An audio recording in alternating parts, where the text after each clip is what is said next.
No audio. Have you got something muted on the Heck, did we? I Um, did not say the word, did I? we didn't do any. We didn't. Hey, we're here. All right, Wes. Let's pretend like none of this. I guess let's do a reintro. Are And we go. on now? We Are are we on. on Yep. now? Yeah. Okay. Hello there, friends. Welcome to the virtual show. I'm your host, Wes. With me as always, my good friend Ruuts. Say Hey, hello, Ruuts. hey, what's up? And my good friend Eric. Hello, Eric. What's going on, guys? How we doing tonight? Oh, well, Better better. now. Yeah, better now that we have audio. And what's funny is Yeah. we always do a check. We do syphilis, whatever. We look at the bars. We didn't look at the bars or whatever. Somehow my OBS changed all the settings to default, so we had nothing going. And I guess it wouldn't be a typical Roots involved stream because usually I have whenever I stream, there's an audio issue every single time. So why not bring it to virtual strangers as well?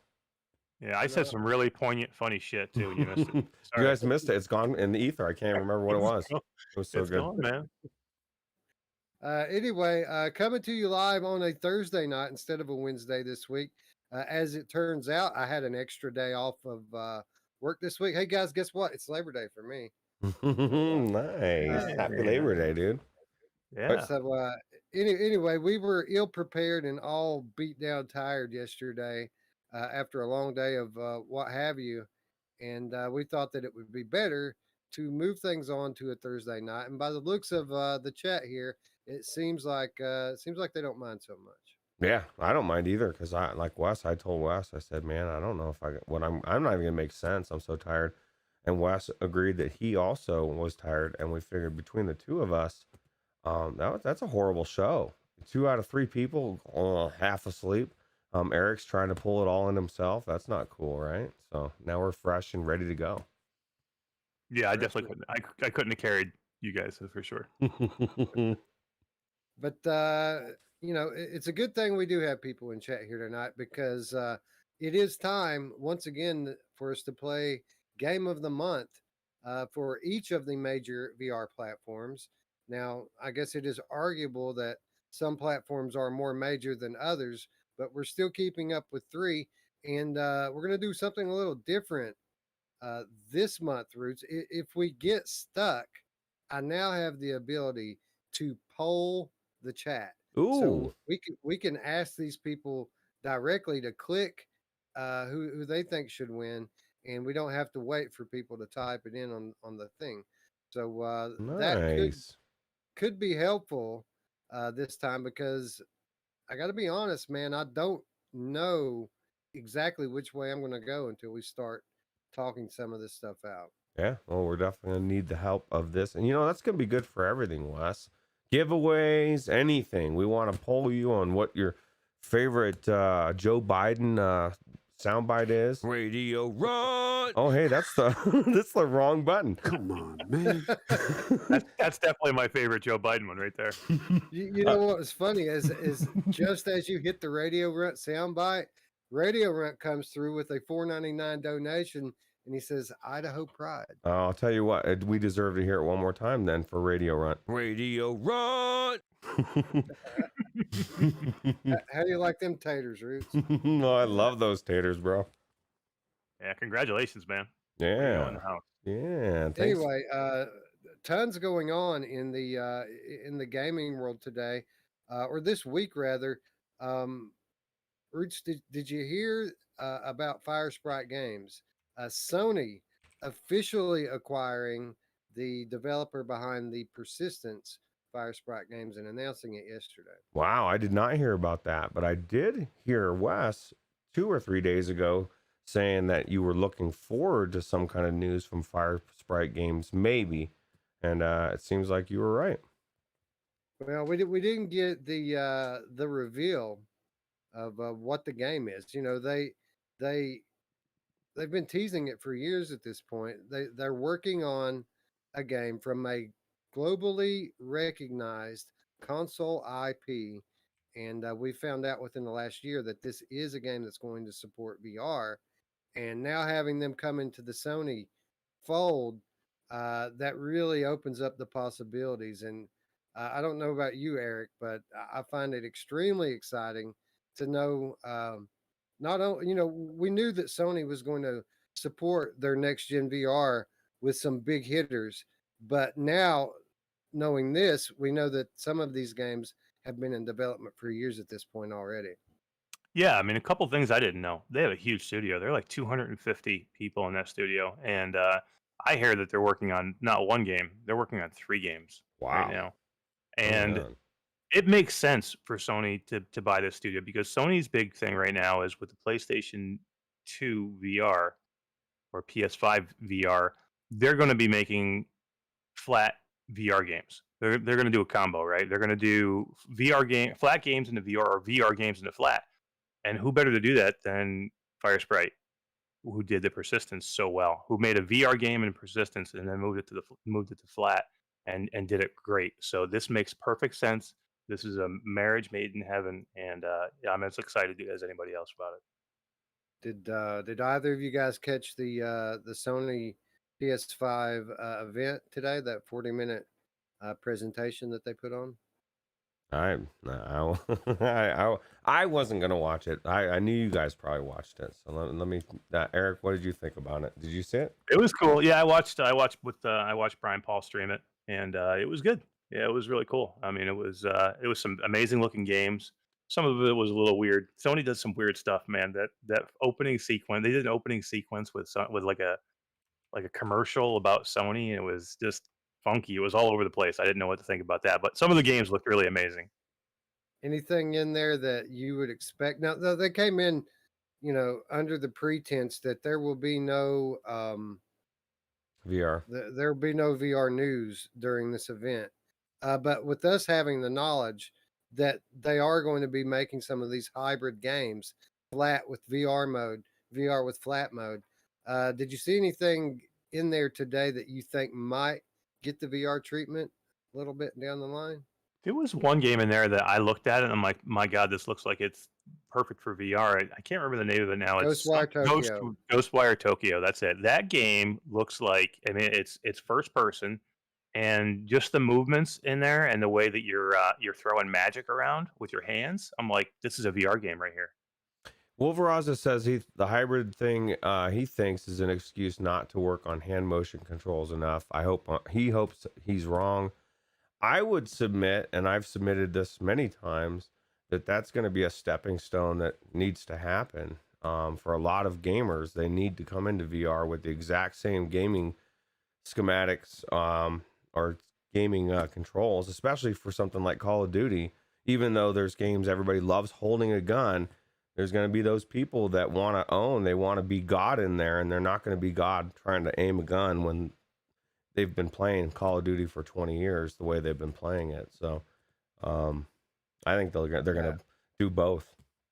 I think the hybrid thing is a way for Sony to kill two birds with one stone. It's a way, first of all, to allow VR game development to be profitable for AAA game studios. Right now, we don't have nearly enough AAA game studios making VR games because, you know, VR is a small fraction of the overall gaming market. So by making it hybrid, obviously there's going to be some costs involved with converting these games over into VR, but you're going to be able to sell millions upon millions of copies of these in the flat version alone, which it makes it a little bit easier pill to swallow for these AAA companies. The second thing uh, that they're going to accomplish with this, it kind of stems out of that, because in order to make VR game development profitable for studios on its own, you have to have more users. You have to sell headsets. And by having these AAA hybrid games, it's going to sell headsets. The VR base is going to grow. And then maybe by the next generation, VR will be big enough to stand on its own two legs. I think it was a masterstroke on the part of Sony. And I'm fine with it. As long as every game isn't, a gamepad game, then I'm fine with it. I don't think that's going to be the case. I think we will get a lot of those games, but as we've seen with many games, Hellblade comes to mind. Uh, you know, Persistence is another great example. You can have a great VR game that still is controlled by a standard gamepad. I would submit Red Dead Redemption 2, GTA 5. Both of those are phenomenal in just the modded version with the controller, the same as you've always played it, and I love it. I get just as immersed. I'm never sitting in Red Dead Redemption 2 saying, "Oh man, you know what? If it's just doesn't, it's not immersive to me at all. I got to have my hands." You know what I mean? Like I'm still in the damn game. It's such a weird thing. I feel like, a couple of years ago, everybody's like, I just want to get into the game. I don't give a shit. And then we get it, and they're like, man, this is fucked, man. I want my hands, bro. It's like it's going to be a progression. And like Wes said, it's not going to be every game. But this is going to be a way to do exactly what Wolveraza was saying in the Discord earlier today. These developers, they're scared to put all this time and effort into these games, knowing that they may or may not sell the copies. But what better way than to know they're going to still sell millions upon millions of flat copies, like Wes said. Even if they don't sell any VR, it's still a win. You know what I mean? There's still a reason to make that game. So yeah, and don't get me wrong. When I said that hybrid games this is the way they're going, I don't think it means hybrid games. We're going to port flat games into VR. I don't think it's going to be ports. These are going to be games that are built as flat and games that are built as VR, not port one to the other. So you're going to see games that are made for VR. It's just also going to be a flat game. So there's nothing wrong with that. What does it matter whether they have two parts of their team one working flat, one working VR? And if you can convince a AAA developer that you need to do it in VR to make it, to make more money, or you need to do it flat. Or if you're a VR developer, do it flat also so you can make more money. What's the big deal with that? I don't see a problem. And Sony didn't put millions and millions of dollars into those Orb controllers just so you could use your gamepad. So I guarantee they're going to be using those Orb controllers. Trust me. Don't worry, Wolferaza. Absolutely. And to circle back around to the original question, yeah, Ghostwire Tokyo. I've always thought that game looked like it should be a VR game, but that game notably has they revealed that a while back, and I don't think that's going to be a Sony exclusive. I think that game's coming to PC as well, although it might be a timed exclusive for Sony. Wouldn't Wolverine be cool in VR? This is coming from Insomniac Games, the same people who brought us Spider-Man. And while the Spider-Man game might be kind of difficult to pull off in a first-person sense, Wolverine sure wouldn't. It kind of seems like it would be a perfect match for VR, doesn't it? yeah, absolutely. Acid X throwing $4.99 says couple of potatoes. So yeah, I appreciate it. Yeah, thanks for the taters, Acid X and Radio Right as well. We appreciate the support, gentlemen. Yep, thank you very much. For sure. Scion VR chat says hybrid games is all part of the process of phasing out flat games. Kind of how hybrid cares is a stepping stone to electric vehicles. Hybrid cars is a stepping stone to electric vehicles and the ditching of gas-powered cars. That could be the case, certainly. And it probably, if you're talking about phasing out flat games, it's probably going to take even longer to phase out flat games than it would the gasoline car. But you could be right. I mean, if it catches on, who knows? In 20 years, as the flat gamers get too old to game anymore, maybe VR is all that's left. That's true. Yeah. Dare to dream, right? Yeah, right. Anyway, we have loads to talk about. We got Game of the Month. We have two great games to talk about on the way into Game of the Month. So let's go ahead and kick it off the way we always do by saying hello to our friends in chat. Hussein X joining the fray. What's up, friend? Thanks for stopping by. As is Scion. We already said hello to Scion. Onakazi is in the house, as is Wolveraza, VR Spry Guy, Delirium Drew, and Benny Lee. What's up, Benny Lee? Thank you for coming by and hanging out with us tonight. Oh, I see Garage Collective. Hello, Cyril. Thanks for stopping by. We're going to be talking about a couple of your games before we roll credits. And Decepticon is here. Oh, yeah. What's up, Mhm. Decepticon? So anyway, let's get into some of these games we played this week, and it's interesting, Roots. We played two different titles this week to talk about on the show, but neither of them are released yet, are they? No, it's kind of weird actually. It was kind of a different situation, but actually one's closer than the other, right? Isn't the second one's a lot further out than Hellsweeper? So That's absolutely true. But I do relish the occasion to come on here and say that we played two games mm. and I finished them both. Well, it's always good, right? To be able Yeah, to. that helps. Well, that's why it's always. I mean, it's not always a bad thing to have a shorter game, although this is more of a demo situation. But I like a couple hour game if it's good enough. You know, you are more apt to finish it, right? We were even saying that with that puzzle game that I was saying you should try the. I can't never think of what the damn one is. Fisherman's Yeah, Tale. Fisherman's Tale. Yeah. You know, because you know you're going to finish it. It's not a long thing. The same thing that people bitch about is actually a positive in my mind. So. Anyway, let's get into it a little bit here. Let's start off with Hellsweeper VR.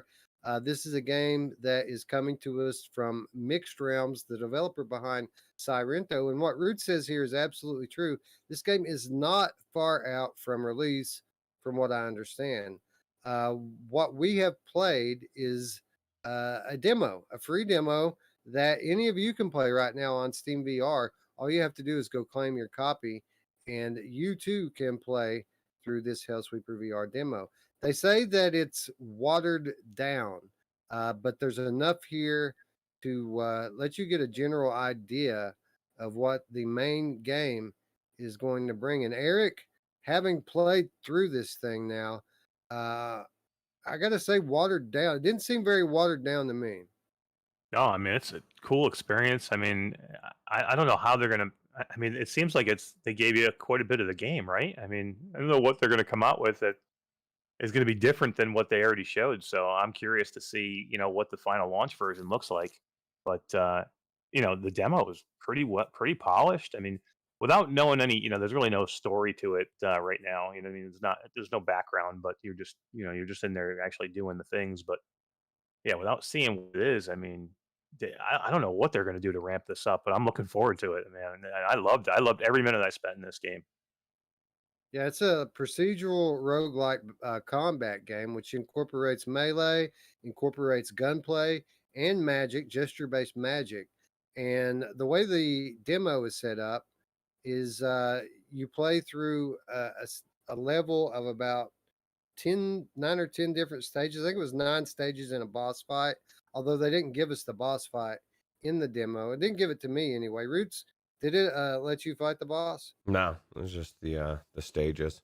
But it was pretty cool. One thing that I did feel, I felt like maybe it was linear, but maybe that kind of branches out like that. That's one thing that they could expand, right? Different options of where to go.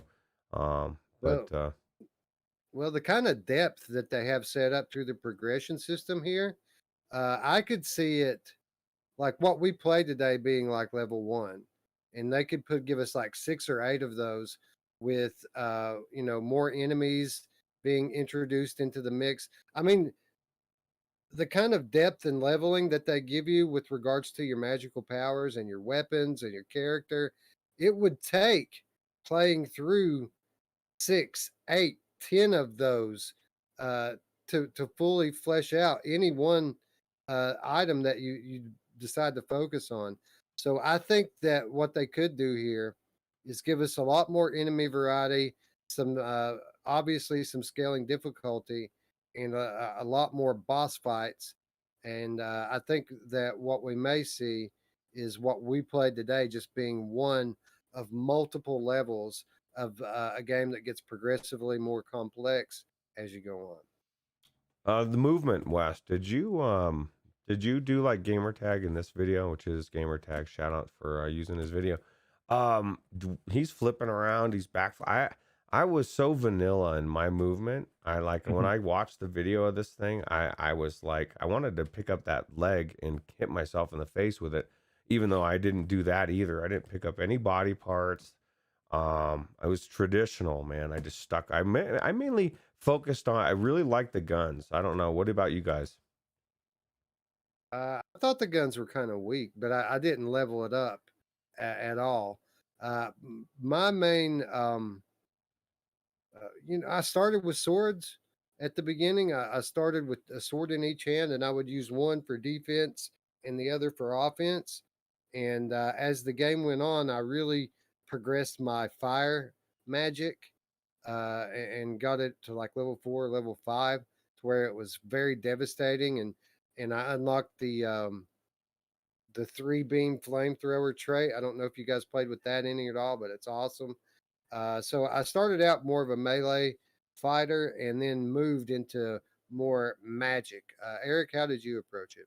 Yeah, I was kind of with Ruuts. I did a lot of the guns. The swords I did a little bit, but I didn't really do a lot of the magic at all. I did like the guns. I thought the guns were pretty cool, so I kind of concentrated on those. And man, I didn't even want to reload. I just kept kept throwing them down and bringing new guns up in my hands. It was so quick that way. And as long as you had enough mana, keep bringing them up. And I just was destroying all these guys. But I love the swords too, man. The swords were super good. I love the way that you use the butt of the sword to, if they're blocking you, you can use the butt of the sword to knock away their block, and then you can start to slash at them. But yeah, I mean, the guns were good. The ricochet with the guns was kind of cool. Yeah, so that's what you Um, would like, Wes. You can one of the things you unlocked with the guns is you shoot one enemy and it ricochets into other ones, and so you could just, I mean, it really did start to become really powerful, which is kind of exactly what we were talking about before the show, and just what was so good about this game is there's so many different varieties of already on how you can level, and each thing's going to be different. Now, I don't know if it's going to be the same every time where you always have these same crystals to pick, or maybe you go and sometimes your favorite one's not there. That's one of the best, most frustrating parts about these type of games is, it's like in Hades, if I don't get that heal thing, man, it's devastating. It's the one thing I always want that's never there, right? But that's what I really like about this game is it just changes every time. Yeah, and the more you put into any one mode of weaponry or attack, the more enhanced it gets. So you guys are talking about doing all this cool stuff with the guns that I never unlocked. As I had the fire magic that I concentrated on, which started out as a regular fireball and then developed into a flamethrower where I could literally spray fire out of my hand. Then became the triple flamethrower, which spread. And then I think the last one I unlocked was this. I don't know. It was kind of like a firestorm where you have fire swirling all around you, and you open your hands out to make it have a wider area. Um, and that was really cool. And then I progressed the swords a little bit too, and you can make it kind of have this ability to throw like these energy beams, kind of like Legend of Zelda, when you have the full energy and you could throw your sword. It's kind of like that. You hold it horizontally and hold the grip in, and when you feel the haptics, then you're able to just swing your sword and it throws this energy beam out. So the moral of the story is it really doesn't matter which one you prefer. It's all about the progression, and when you progress these abilities, they become very cool, very fun to use, and especially, with what Ruth was talking about, especially once you get a little bit better with the movement, you really start to feel like a badass. Um, and to answer your question, Roots, I didn't really do any kind of flipping or anything like that. I didn't play that much Sirento going in, so this Hmm. is kind of me learning it for the first time. But I assume that all of this stuff is taught in the advanced tutorials, and I didn't go into any of the advanced tutorials. Did you? Ah, hell no. I don't know. Hell no. I went into the ones I had to go into for sure. Because there's some things I didn't know what was going on. But especially like how to spawn different guns or whatever. But I definitely maybe I should have gone into it because I missed out on all this. I'm watching gamer tag flipping around upside down. I did play Sirento. I just thought maybe because I teleported around and dashed and stuff, which was how cool was the dash, man? Like it didn't like. Can you imagine? I mean, any rogue like what's it Paternal, right? A dash in that game, you can do it in VR with what people would call a teleport, but it's a literal dash, right? Same thing. Super cool. I enjoyed it. It Yeah, because it was a dash or it was a jump, and you can double jump, which was something that I did constantly, was double jump. Eric, did you have any kind of experience in Sirento coming into this game? yeah, no, I definitely played it. I love Sirento. The movement in that game is it was great. It's probably the best game you're gonna have for like jumping up and flipping around. And in this, it's here. It's here just like it was in that one. You can tell that's the same devs that made it. And yeah, so I mean, the movement is great. I love the dash. I'm just in love with these type of games right now. I mean, I am so hooked on, and I was never a big roguelite fan before, but I'm just hooked on these games right now. The branching systems and the choices that you have to make. I mean, look at the way we played. We had three of us had three fairly different plays throughs of this with the weapons that we had, and that goes to part of the depth of the game. I don't have to have a super deep story every time, as long as I'm working towards something and not just mindlessly hacking and slashing.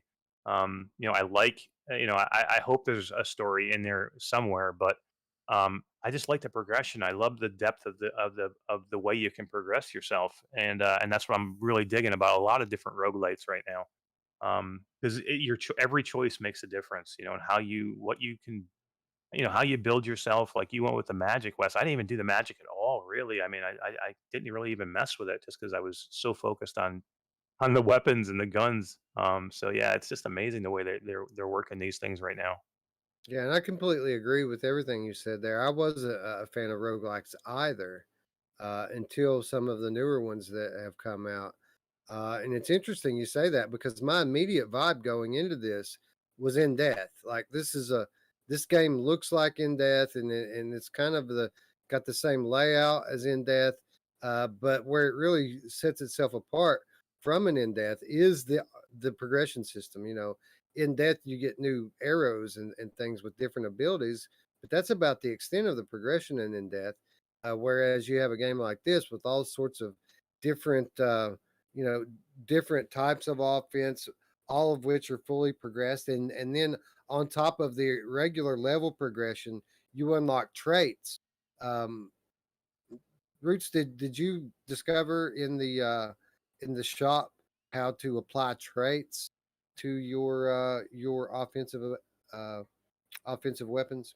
I think so. What was it? I saw something about that, but I've played so many games this last week that had this similar thing. I believe so.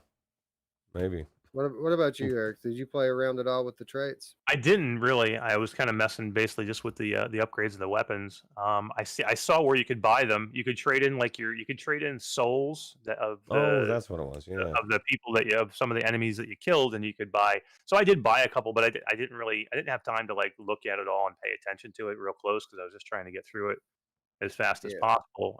But yeah, I could see where you could build up. You could build up your. I don't remember what the name of their coins or money was, but yeah, you could sell souls and make money, and then you could buy different traits. Yeah, yeah. Basically, the way it works is after you level any certain thing up to a certain level, once you hit one of those market checkpoints, if you go to your right hand board and click the bottom button, I don't remember what it said, it'll bring you into a alternate traits menu, and you select whatever it is, your sword, your magic, whatever, and then you'll have a list of traits available to you, and you can pick an extra ability to add even on top of what you've already unlocked just through the leveling. It's a very nuanced progression system for VR. I haven't seen very many of these type of games in VR that have this much detail put into the progression system, and that alone makes me excited for the full version of this.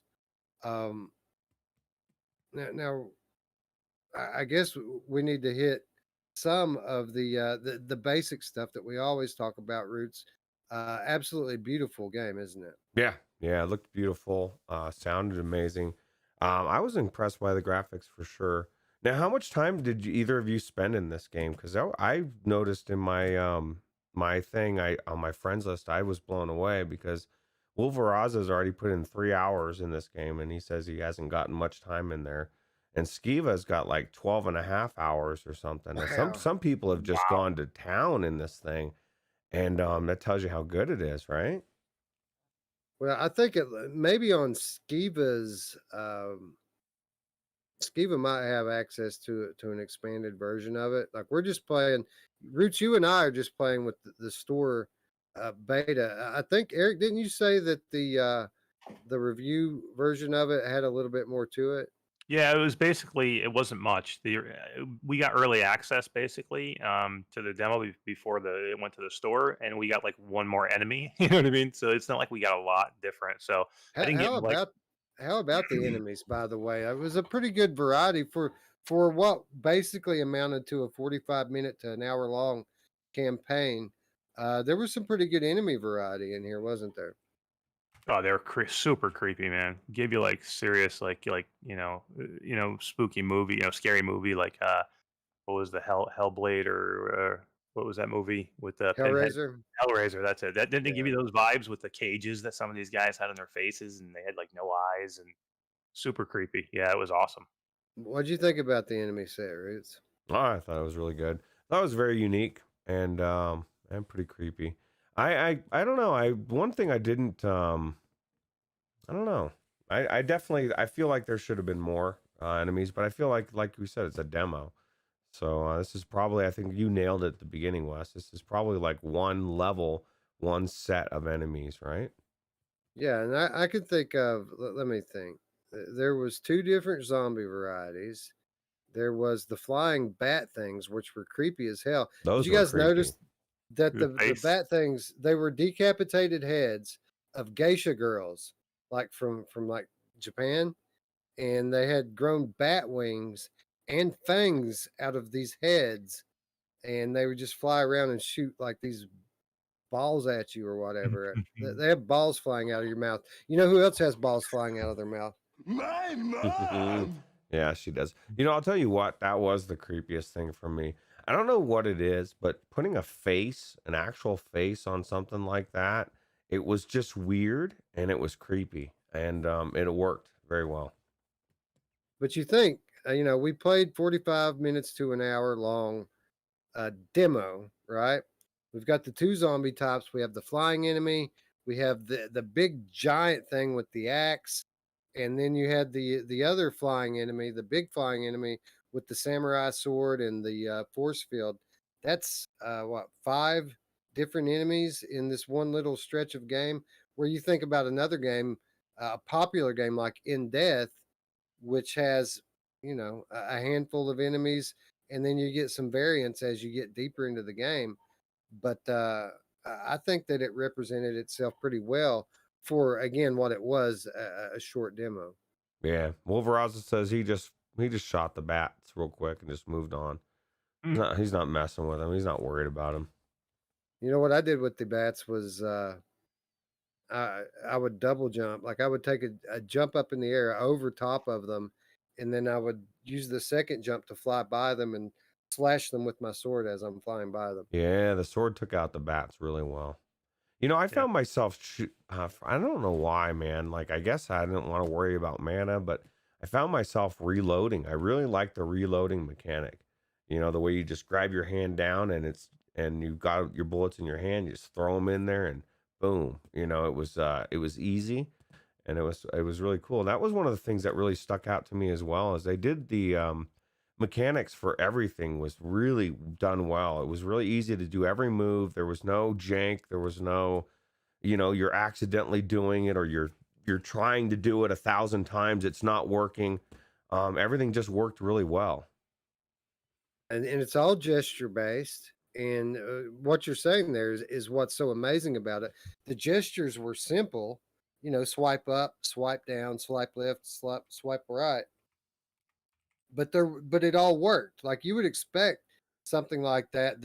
That generally when we do gesture based, there's some kind of variety to the gestures, right? You have to make a triangle or a circle or a Z. None of that here. It was all one swipe, really quick, and it all worked very well. Eric, I think it had to be because it's so fast, right? I mean, right. if you had an inventory system where you had to pull stuff out of an inventory to change weapons or anything, even anything else, I don't think it would have worked. I mean, you have to be because you're on the move constantly in this game. You can't stay in one spot. And I mean, I thought the system was brilliant, man. The way you just like flick your wrist and you have a gun in your hand, or flick your wrist down, you have a sword in your hand, or you go sideways and you have a fireball. I mean, it's so cool. Was particular. I mean, I was just impressed overall with uh, just how far along this game is and how Mixed Realms has really upped their game. I played Sirento when it was in early access, and I was not impressed with it at that point. And then here we have Hellsweeper, which does so much more than Sirento did, and it does it better already, even in this beta state. I was really blown away by it. Well, it just does it better than what you remember, because the polished Sirento was actually pretty darn good. Well, that's what I'm making though, is the comparison between this and beta I and the gotcha. early access of Sirento. So we should imagine that this, when it's finished, is going to be phenomenal. So Exactly. It's my point. We talk about it all the time. This progression that these VR developers are making from game to game to game, how they're getting better at it, and I think Mixed Realms is getting a lot better at it as they not only perfect the mechanics that they had in Sirento, but as they add to the scope of their gameplay with all this gesture based stuff and these roguelike progression systems. That's very impressive. Yeah, yeah. I mean, these guys know how to make a VR game. I mean, Sorrento is an awesome game. I'm sure they learned a ton on that game, especially moving that game to the Quest. I'm sure they learned a ton of different things to optimize and make it better. And then, you know, I think they're right though. I mean, there's no way they threw everything out there in this demo, right? I mean, I just can't wait to see what they really have in store when this game really comes out, because there's no way they put all their stuff in this demo and like, yeah, here's the demo, play it for an hour, and this is pretty much the whole game. It's going to be amazing when it comes out. It's going to be it's going to be a full game, and it's going to be great, and I can't wait. Eric, here we are, raving about this thing, and they're calling it watered down. So, I mean, if that should give you some idea. I mean, if this thing's watered down, I mean, you could play through the tutorial set that they have for probably an extra half an hour to 45 minutes. Did you see all those different advanced tutorials they had? Oh yeah, it's crazy. I mean, just the movement, the different, the different way. There was some just different gestures with some different weapons. So if you went like, if you took the gun and turned it sideways and you made a flick with your wrist, you had like an alternate fire. The different ways you jump around. Yeah, I mean, you could spend an hour in a tutorial easy, if you wanted to go through that. Or 12 Um, hours. Like, or skip it. 12, yeah, I can't believe 12. That's crazy. But yeah, I mean, there was a ton just in this demo, and I mean, the game itself is going to be huge. And if it's roguelites can take you a long time to play through. I mean, look at Returnal. I mean, how many hours you got in Returnal? You can play through those for a long time. So there can be a ton. If it's done right when this comes out, there could be a ton of time that you can play in this game and have an awesome time.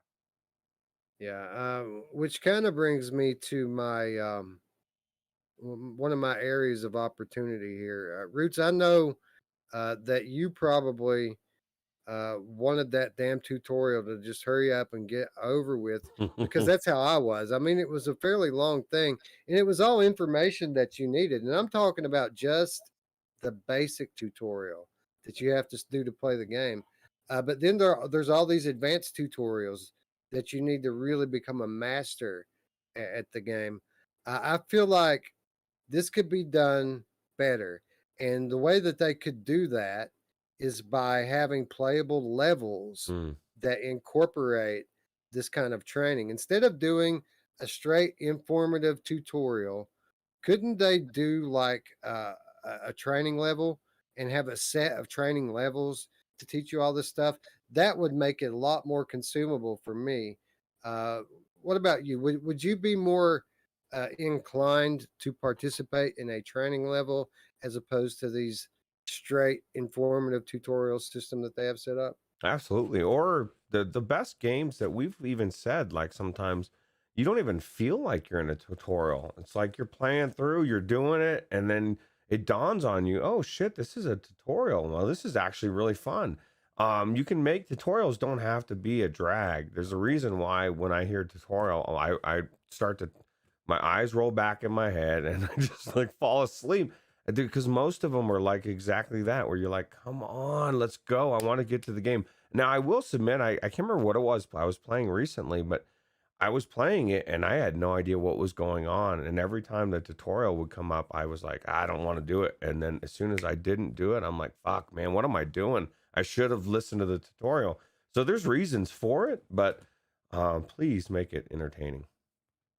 Like the Wizard's Dark Times, I think, is a great example of it. It had all these different gesture-based things that you could do, but it didn't bog you down with all that. It let you play the game, and then as you gained an ability, it taught it to you right then and there, and you just add it into your repertoire. And by spreading that information out and letting you use it level by level by level, you actually retain the knowledge a lot better because you're not trying to learn it all at once. Yeah, absolutely. The VR Demon says Legendary Tales tutorial made him want to punch himself. Well, the And Legendary Tales price made me want to punch myself. Holy, you're not kidding. Holy crap. yeah, that's about $10 too much in minimum. Well, It better be great. I don't want to. I don't want to pass judgment on it, having not played it. But it seems Passing. certainly seems to be overpriced.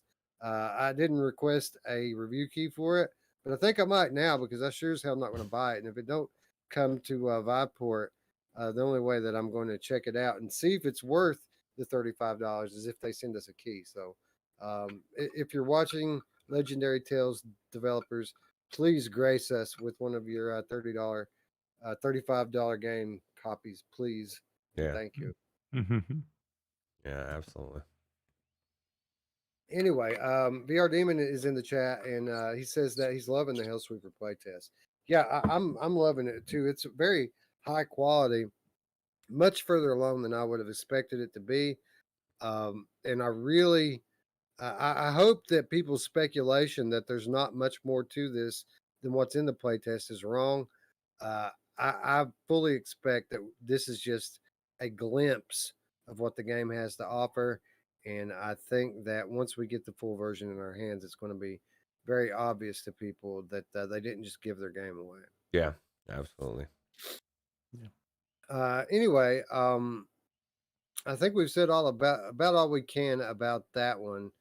But the next game we have to talk about is even further away than Hellsweeper. Shock Troops is the next game from developer Garage Collective, the developer behind the recent Stones of Harleth RPG on the Oculus Quest, as well as Theta Legion, which was originally a Gear VR game and then came to Go and then subsequently came to Rift S, or Rift, I guess I should say.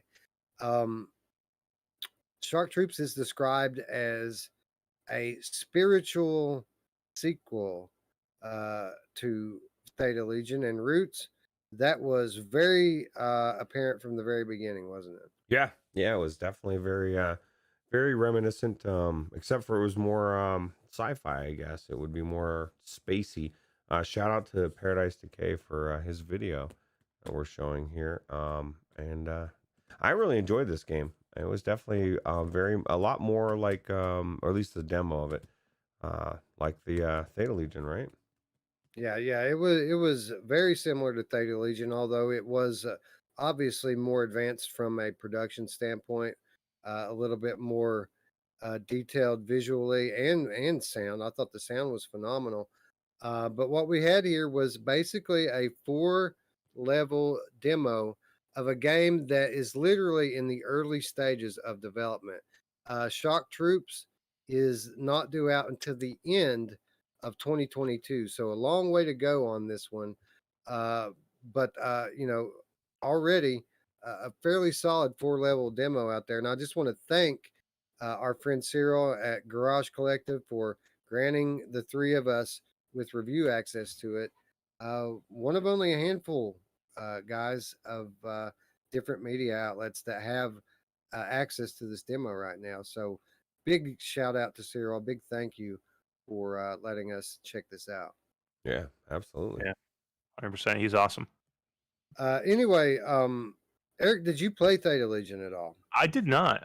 But I was going to try and play it before the show, and I just ran out of time.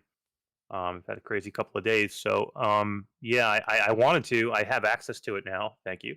But I just didn't get a chance to do it. So yeah, I'm gonna go back and do it. I love Stones of Harleth. It was one of my favorite games this year. And I love this demo. It was awesome, man. I had so much fun in it. When it was over, I kept going back to the table where all the different worlds were, trying to grab another one because I wanted to keep going. And I'm like, I'm like, oh, just give me one more. I want to do one more. Well, And I think on the table, I think those were the worlds that you play through. It just puts you through them in sequence when yeah, you're in the game. So I love Theta Legion, and to demonstrate that, I'll just say I finished it. And you guys know, that doesn't happen very often, especially you know a year and a half ago, 2 years ago when I played that. Like I didn't finish anything back then, and I played through that. I made video. We did our coverage here on the channel, and then even after the coverage was over with, that was a game I kept going back to because it was so fun to play. It's one of these Doom style retro FPS games, uh, you know, with heavy doses of nostalgia through the pixel art and through the game mechanics. Ruuts. I mean, this thing plays just like one of those old school, fast paced retro shooters, doesn't it? Yeah, especially with the machine gun thing, because there's two different types of guns, right? One single shooter and then the machine gun. So I found myself constantly shooting and then running. Although there's sometimes I don't know what the deal was. I would flip it to. I didn't even know that's how you reloaded at first. I actually tried to smack one of the people because I was out of bullets, and then I was like, oh, that's how I got bullets somehow from these people, and then I realized that's the reload mechanic, right? But no, I had tons of fun running around, shooting everybody. But now let me ask you this. This may have just been a weird situation where I found. Did you guys use there was like some kind of a square you could stand on, right? It says if you stand on it, it saves you if you die. It's kind of like that machine in Returnal, right, where you come back to life. I got into a spot where I stood on that thing and then I died. And then when I spawned in, I was facing a direction. And then when I turned, I swear to God, everything had respawned. And it took me 5 tries to get out of that corner because I was getting bombarded by so many bullets. It was like, what the man? I really had to start thinking on how to get out of this corner. I don't know if that happened to you guys or not, but it was insane firefight. Yeah, I was stuck there for like 15 minutes. It was when you're on that one pad outside on the spacewalk thing, and yeah, you're just like because you're turned in the wrong way, and all of a sudden everything that you just killed is now respawned. So as soon as you spawn in, you have like from 5 or 6 different directions they're shooting at you. I almost had to restart the whole game because I'm like I can't get through this because there's no way I can turn around and shoot fast enough to start kill all these guys. But I ended up making it through. But yeah, it was a cool little spot. I made sure I was like gonna make it. I was like, no, dude. I was like, there's no way they put me in this situation and I can't get out of it. So I had to really try different scenarios to try to move. Right? It was cool. Yeah, I got down to like my last little bar of health a couple times, but I didn't die, so I didn't have to deal with any of this stuff that you guys had to deal with the respawning. I took, as I always do, a very cautious approach to moving through the levels. I moved slowly, stayed behind cover, took the enemies out as I went, and shot at things from very long distances. So That was but, the that was the key, that's right? great. In some spots where if you just ran up into an area, you were screwed because everything comes at you. Not only like the things from this direction, that direction, I had shit shooting from below. So I had to say, I seen these eyeball things from the distance, and I'm like, no, I'm getting that fucker. for now before he gets anywhere close to me. So you kind of have to come at it from a strategy point, right? Yeah. This level that you're talking about, the spacewalk level, it's wide open, and I did exactly that. I stood up on that upper level and basically cleared out 90% of the enemies on the lower level from the upper level, so I didn't have to deal with them when I got down there.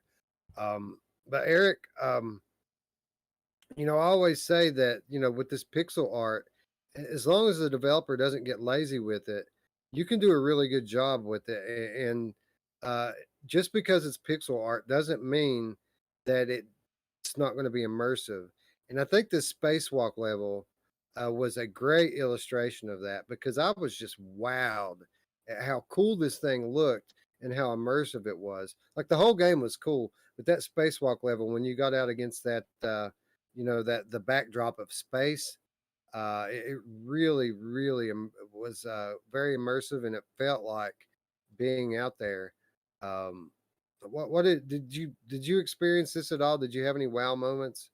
Oh yeah, I mean, and to me, this is an art form, and Cyril does it so well. He knows what he does well, and he just it really is. It's art. It's an art form.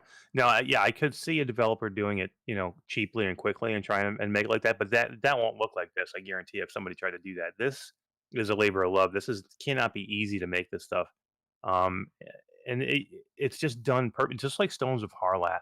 The way it's done, to me, it doesn't look like bad. I don't consider it like bad graphics or 8-bit graphics. I consider it like just an environment. And I 5 minutes in, I don't see it anymore. I don't see it as 8-bit graphics anymore. I'm in the environment now. I'm in VR, and all that goes away after your first few minutes in. When you first get in there and you look around, you look at your hands, you look at the gun, when you can see all the pixels and the polygons, that all goes away, and all you now see is these uh, cool environments, these awesome corridors, the amazing outer space, like a moonwalk platform that you're on, um, you know, and that's all you see after that, because you're number one, you're getting shot at from everywhere, so you really have no time to focus. But yeah, I mean, just like with Stones of Harlath, and I'm sure it's probably the same with Data Legion. To me, this guy's an artist and what he does, and I love it, and I can't wait to see finished game. And the lighting, right, Roots? I mean, like, typically when you're playing these type of pixel art games, you don't really come out of it raving about the lighting. But this game has some legitimate. I mean, it's not real time, you know, lighting like you'll get in a photo real game, but it's very effective. You see rays of light coming out of the light sources as you walk into the lit areas versus the dark areas.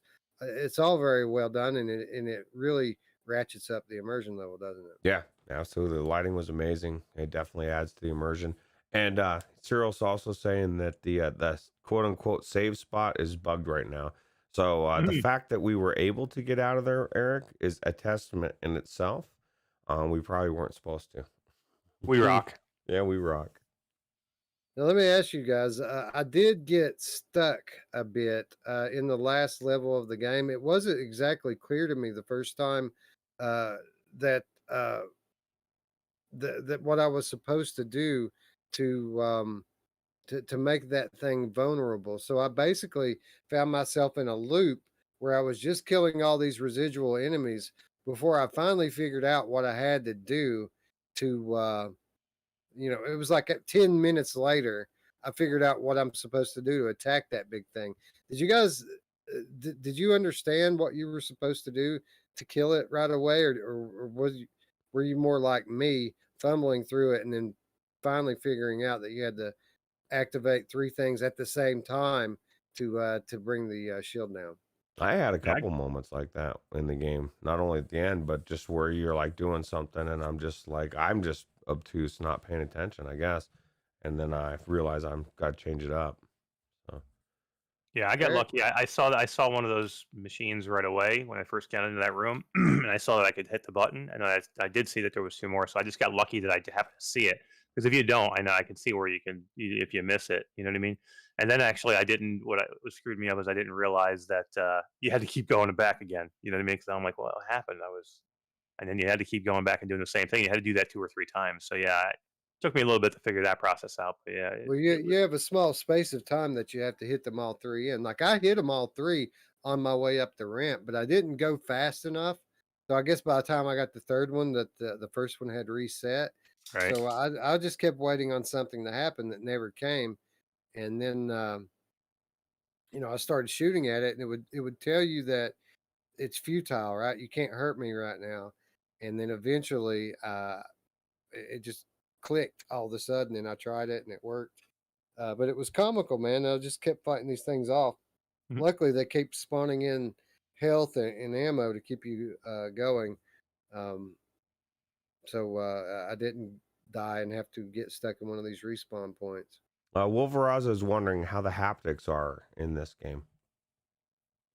It wasn't something that particularly jumped out at me. The haptics. Again, though, we need to reiterate that this game is over a year away from release, and I didn't notice any haptics or any lack of haptics, so I would just assume that it's fairly standard stuff. Did you notice anything with regards to the haptics, Roots? I didn't actually, and that's what I was asking you because as far as I would think, there wasn't any at all, but there had to have been some.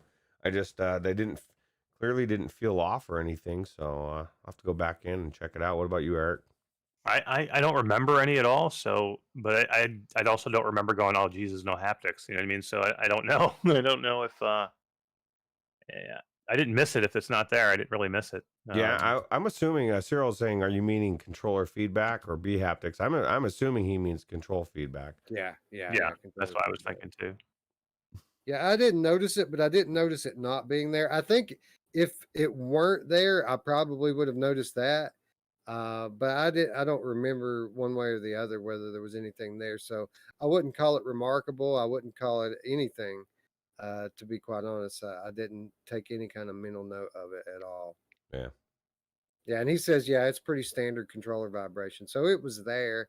But again, it isn't something, it's not like having a dual sense in your hand where you're getting all this information about the game through the vibrations. Yeah, I wasn't looking for it either. That was a weird crab for PD to throw in the middle of his video. That was awesome. Yeah. Anyway, there were a few areas of opportunity here. I don't want to make it all out to be sunshine and rainbows, but the fact of the matter is that this is a very early version of the game, and I'm not going to. I mean, we're not going to hold any of that kind of stuff against him. This is still very much a work in progress, and we'll give feedback off the air. Yeah. Well, I love space, man. Like, how cool. I fell off did you either of you fall off the scaffold at all? I fell off one time and was falling towards the planet, and I just wanted to keep falling until I hit the atmosphere, but and then I died. But it was cool. Well, I jumped off. I couldn't find the ramp. Like I didn't Yeah. see the ramp to get down to the lower level. So eventually I just jumped off, and then that was when I saw where the ramps were. Wow. Yeah, I did the same exact thing. I jumped off, and you can't really jump. You just kind of fall straight down. I Right, tried to, right. you see, you can cut across, right? I was trying to cut across and be like slick, and I somehow fell between pipes and like was like, oh, what the hell? And then it was sucked too because I had finally got past this area where I like, because I'm not like Wes. I wasn't strategically taking. I was like running through. I was like, man, I'm gonna kill these things, and then you die, and you're like, okay, I'm gonna do it differently, and then you finally get past that area, and then you stupidly fall off the edge and fall to your death. It was cool. Now I'll tell you what I did fall off of more than once was that train section where they put the ammo and the health all along the edge, and there's no rail to hold you on there. So if you're in the middle of a firefight and you run for that ammo, you're gonna fall off the train. I bet I did that 4 or 5 times. Did either of you guys fall off the train? No, I got knocked off by No. that sign thing. Or something happened. I did fall off once. But it was cool. It was like especially because you have to stay on there, what, 7 minutes? I think that's what they Yeah, said. something like that. Yeah. Yeah, 7 minutes. And so near the end it gets pretty crazy. I can definitely see where you could fall off the edge for sure. Yeah, I would always get like halfway through it or more and then fall off and have to start over again. Anyway, No, I'm totally psyched for this game now. Um, very similar to Theta Legion. If you guys have played Theta Legion out there and enjoyed it the way I did, this is a proper progression already, and it's still the very early stages of this game. Cyril says that this game should be much larger in terms of scope and length of gameplay, which I look forward to.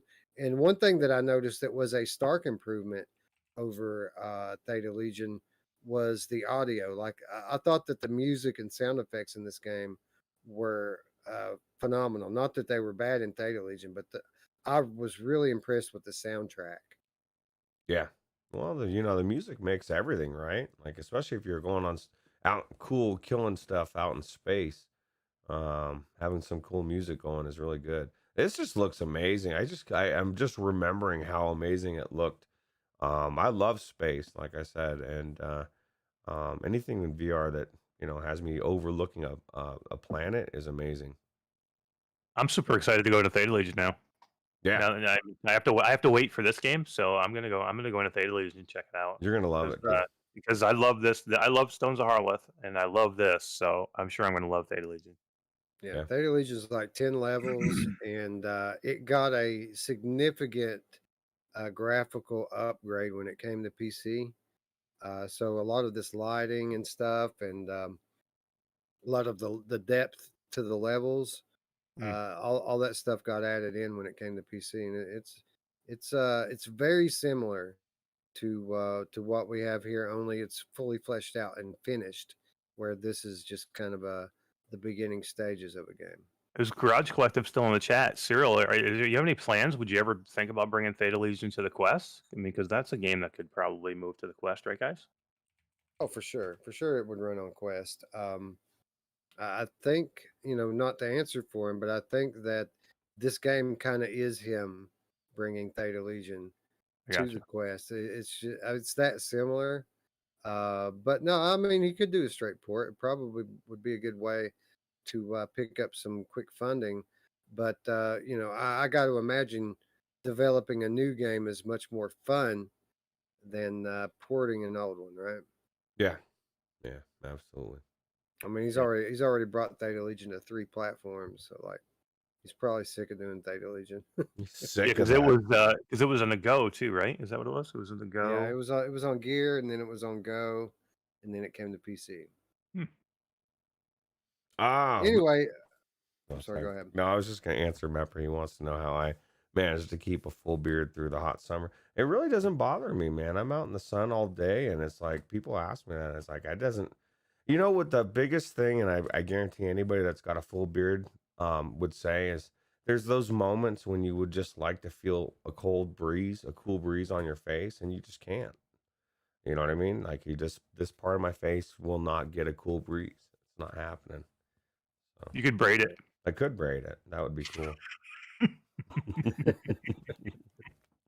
Garage Collective in chat says yes. What Wes said exactly. So yeah, what I said. Yes. Got it. Anyway, good work, Cyril. We'll be sure to send you some feedback on some areas of opportunity. But all in all, I really enjoyed it. I can't wait to play more levels. Blew through these 4, and much like Hellsweeper before, I wanted more when I was done. So I might end up playing through Theta Legion again myself. 12 hours. You got 12 hours to play now. You got to beat Skiva. Right. Man, how did that guy put that kind of time in? That's just, what do you do? What do you do for that long? I don't know, man. That's crazy. Maybe he just sucks at it real bad and kept dying. Yeah, really. One of the cool things, to go back to Hellsweeper really quick, one of the things I appreciate about it was the save points. They were certainly necessary for me. Yeah. Well, it's always good, especially, you're going to die. You're going to die in that game, so. Yeah, Dark Angel says, who else wants more? My mom! I have to look at the letter now and make sure it's on the A, because the B section of those 4, I've got Mash Daddy. I like to scream out people's name when they come in my stream, so I was recording everybody's thing and just being silly, so I can't let that go on the air again. Onakazi has a good point. Says he could have forgotten to close it when he took off his headset. Now that is true because there was one game, and I don't remember what it was, where I would just take breaks and just take the headset off and leave it sitting. Mm. And I looked at that game like a week or two after I'd played it, and I only played a little bit of it, and it said I had like 20 hours or Oh something like wow, that. you must have No, loved I that game. thought for a minute, I thought, is somebody logging into my account and playing my game? And then I realized what it was I was just taking my headset off and leaving it running.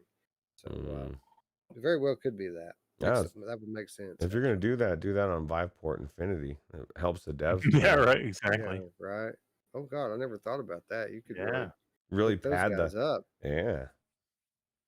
There we go. So Put you 50 hours to Infinity, Wash. Like you damn, man. Infinity devs out there that need a little boost, let us know, and we'll organize a campaign for people to just log in and put their headset down. Yeah, they're Oh, like, you can hear Viveport Infinity now. They're like, we need to drop Wash, man. We are not making our money back. We're paying money out left and right. It's like mining Bitcoin with a VR headset. Absolutely. Anyway, looking forward to more from both of these games. I'm sure that they were games that we will see again in a Game of the Month episode. But at the end of the day, this is a Game of the Month episode, so we must move on because PSVR had a hell of a month. And before we even get started on any of this stuff, straight out the gate, guys, PSVR won this month, didn't it? As far as games, absolutely. They released way more games, way better games, quality wise, right? Did you think you were going to say that again this year? I didn't. I didn't think that. I thought they wouldn't be putting anything out like this. And they've had a great summer. Think about the stuff that's come out on PlayStation this summer. Yeah, and more to come on PlayStation. Although some of those are cross plats, but I mean they've got great games to look forward to still. After the fall song and the smoke, there's stuff coming to PlayStation VR.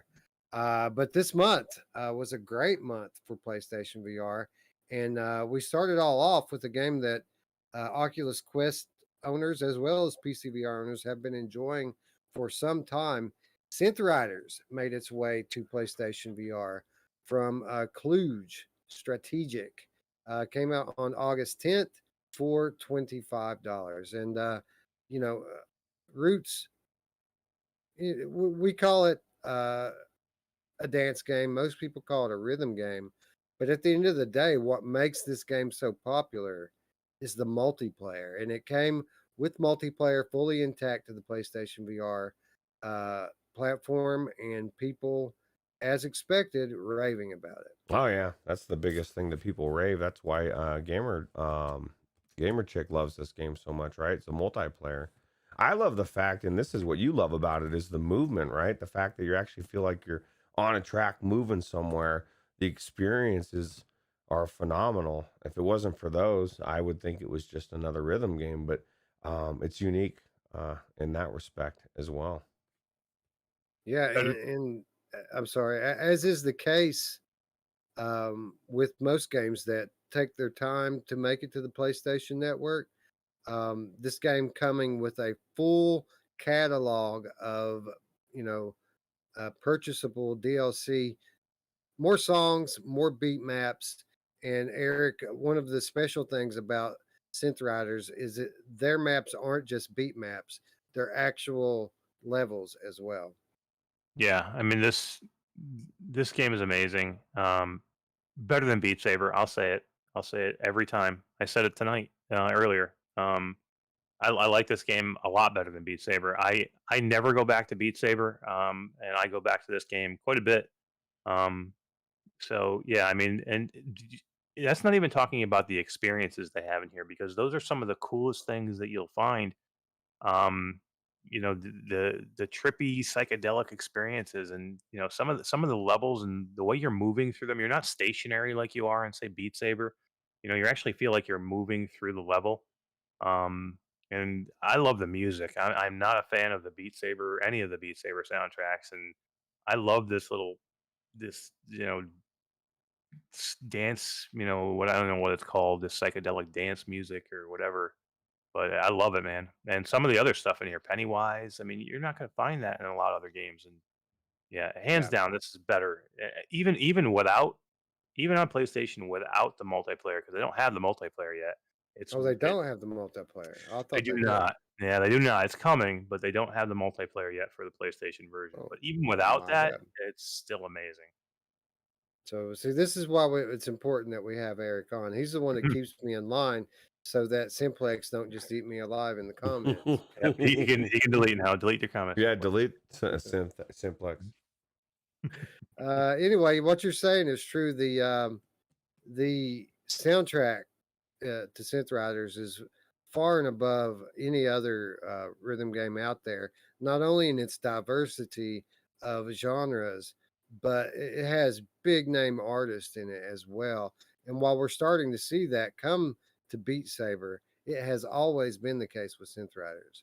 So definitely a big plus in that category. And Roots, also a game that's very well suited for move controllers, right? Yeah, absolutely. There's not going to be any problem playing this game tracking wise. Isn't it weird that what you just said came out of your mouth as far as just fact wise that this game has more music than Beat Saber that's owned by Facebook? Like, what is Facebook doing, man?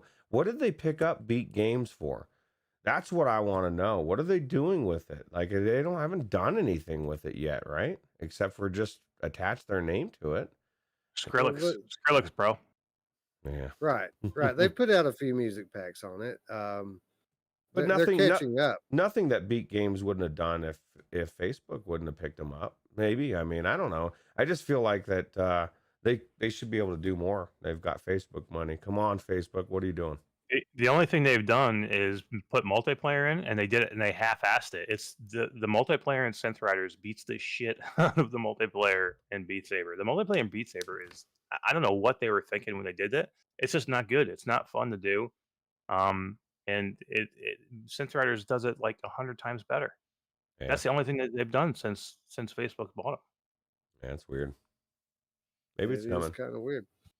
Anyway, certainly a game worthy of Game of the Month consideration. Synth Riders, one of the very best rhythm games out there. And then we get to Arashi Castles of Sin. This game came to us from Endeavor One on August 10th for $30. This game, it's pretty much universal. Everybody said the same thing when they played this game, that they were a little put off at first.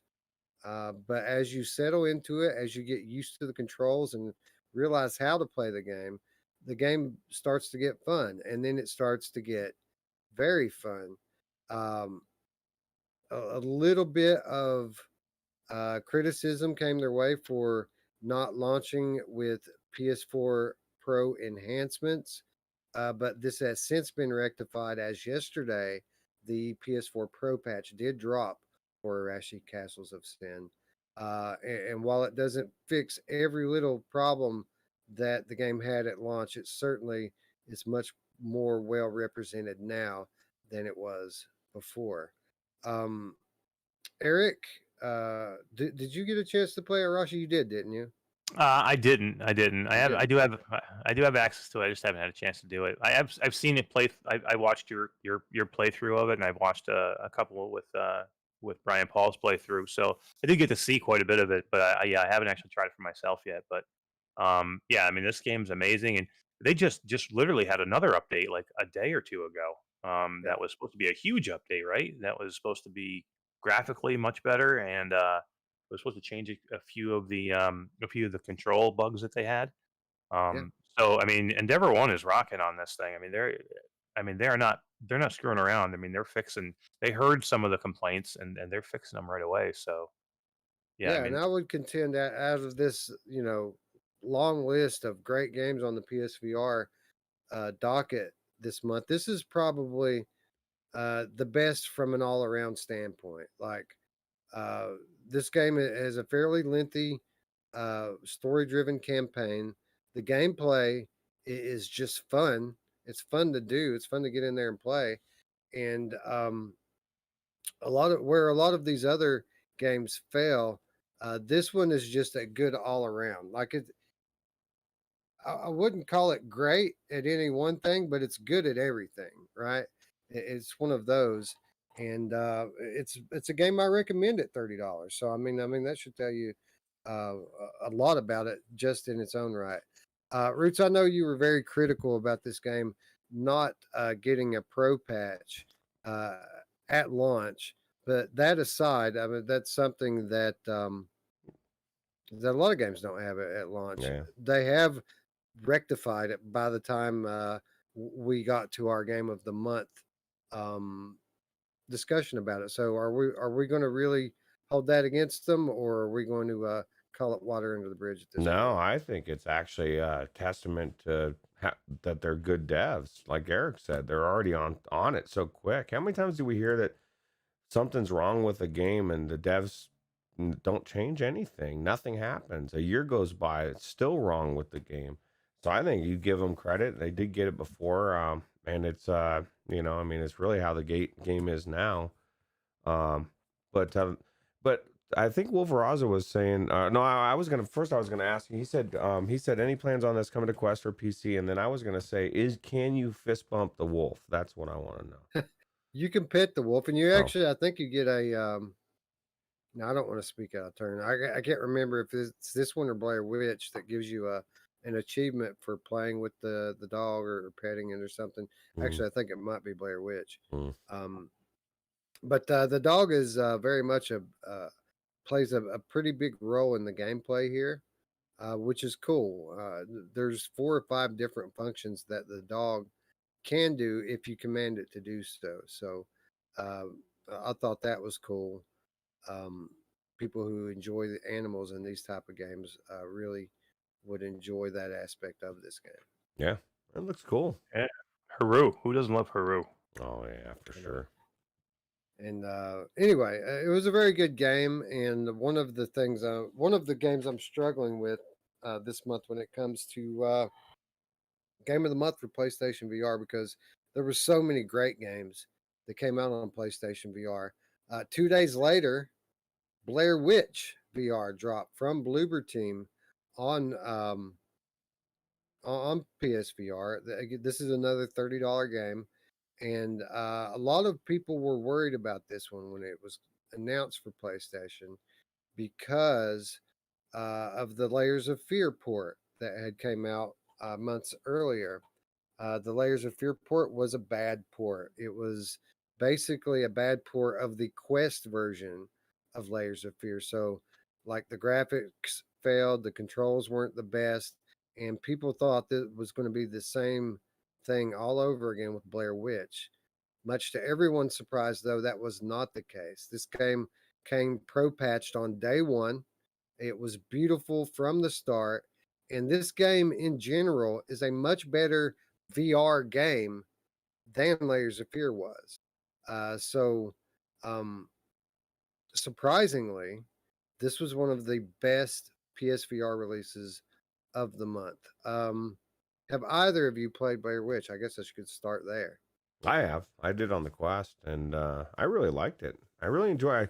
I didn't know that I was gonna like it, but I was really gripped by the story, and that was actually now that you remind me, Wes, I want to know what the hell. Like, why is the sheriff breathing down my neck? Why am I disappearing for hours at a time? There's so much in this story that grips you, right? Like, I just even thinking about it now makes me want to go play it.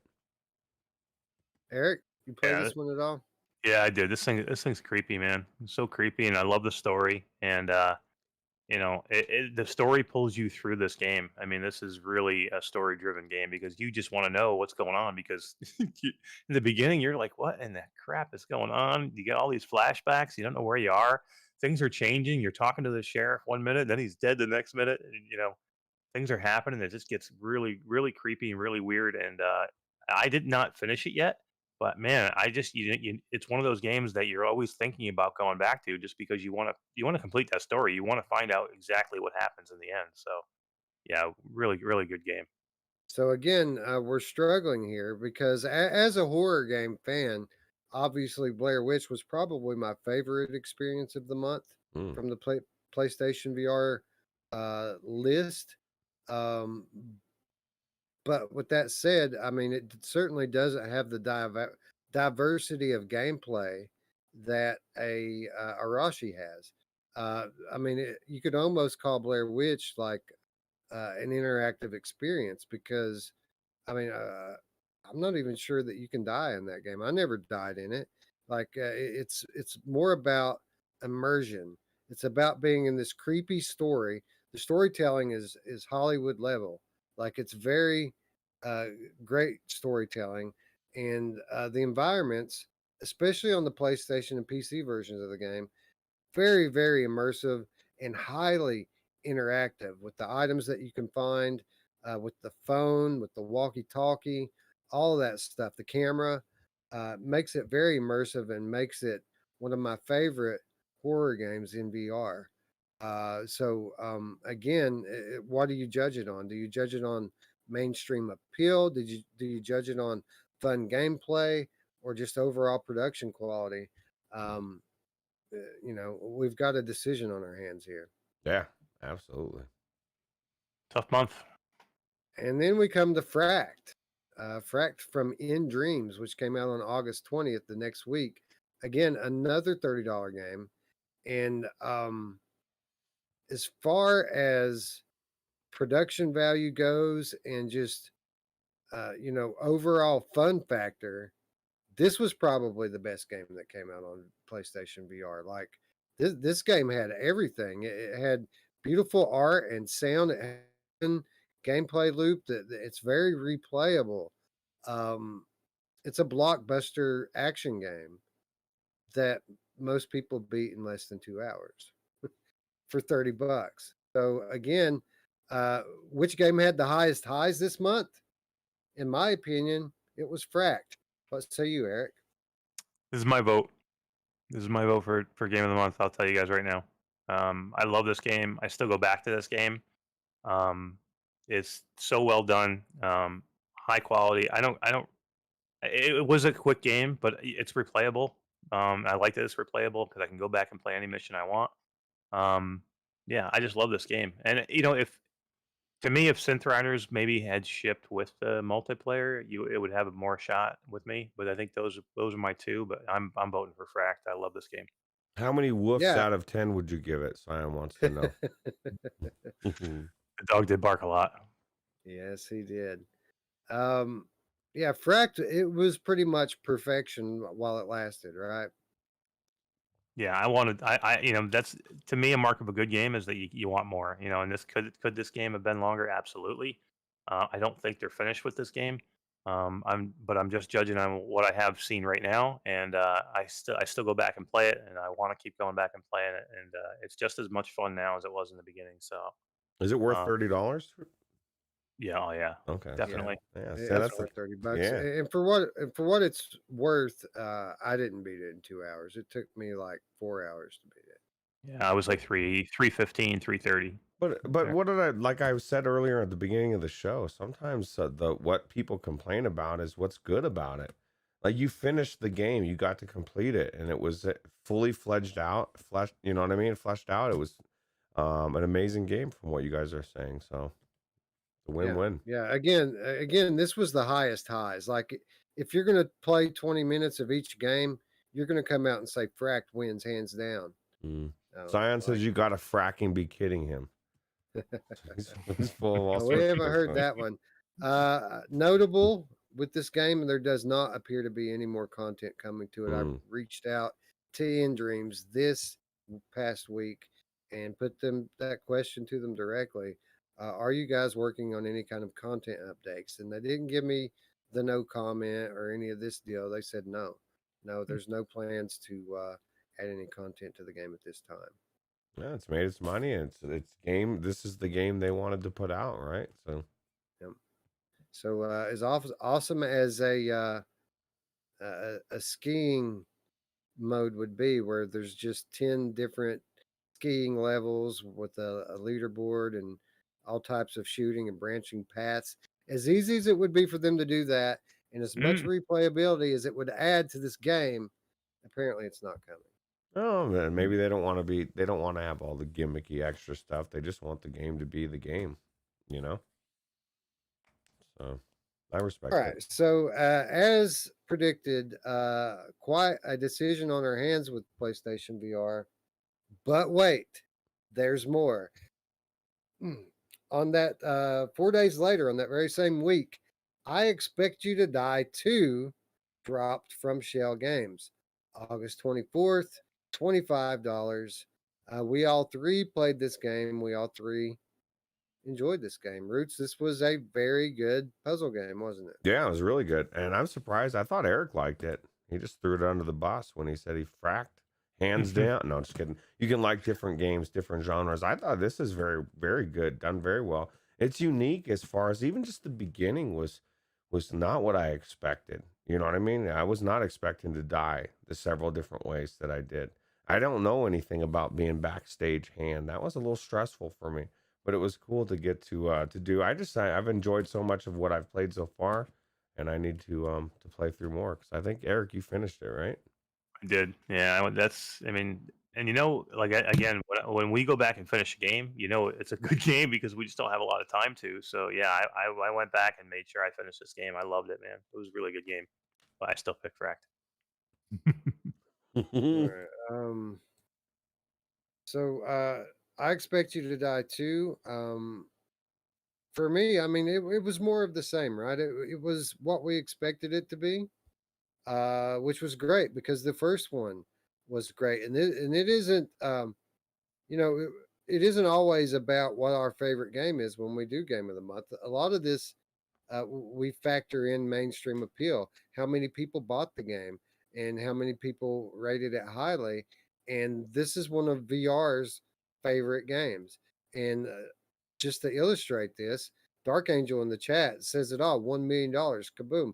In less than a week, this game grossed over $1 million, and it's still trending toward the top of all the sales charts. Um, Eric, how much do you think we should factor in what the rest of the community thinks into our Game of the Month decision? Yeah, I mean it's important, right? I mean it's not just our game of the month. I guess it's game of the month for everybody. Um, so yeah, I mean it's important that some of you got to look at what people are buying. You know what I mean? And if you have a game that you love, but it sold half as well as another game and it has bad reviews, and you look at the other game, it's got great reviews and a ton of people bought it. You got to take your personal opinion out of it sometimes, I guess. Right, right. So we don't take our personal opinions out of it completely. We try to factor it all in.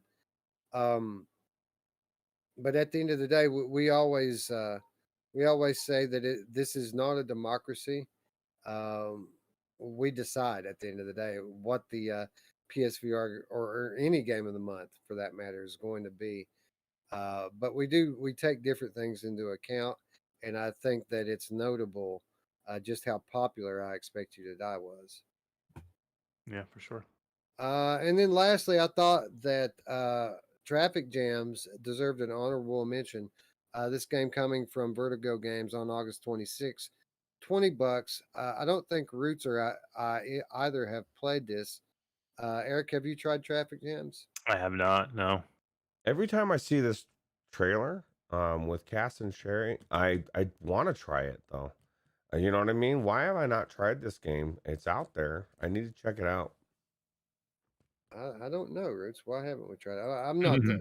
I'm not so hyped on it myself, honestly. But watching some of the gameplay after it launched, I do think there's some fun here.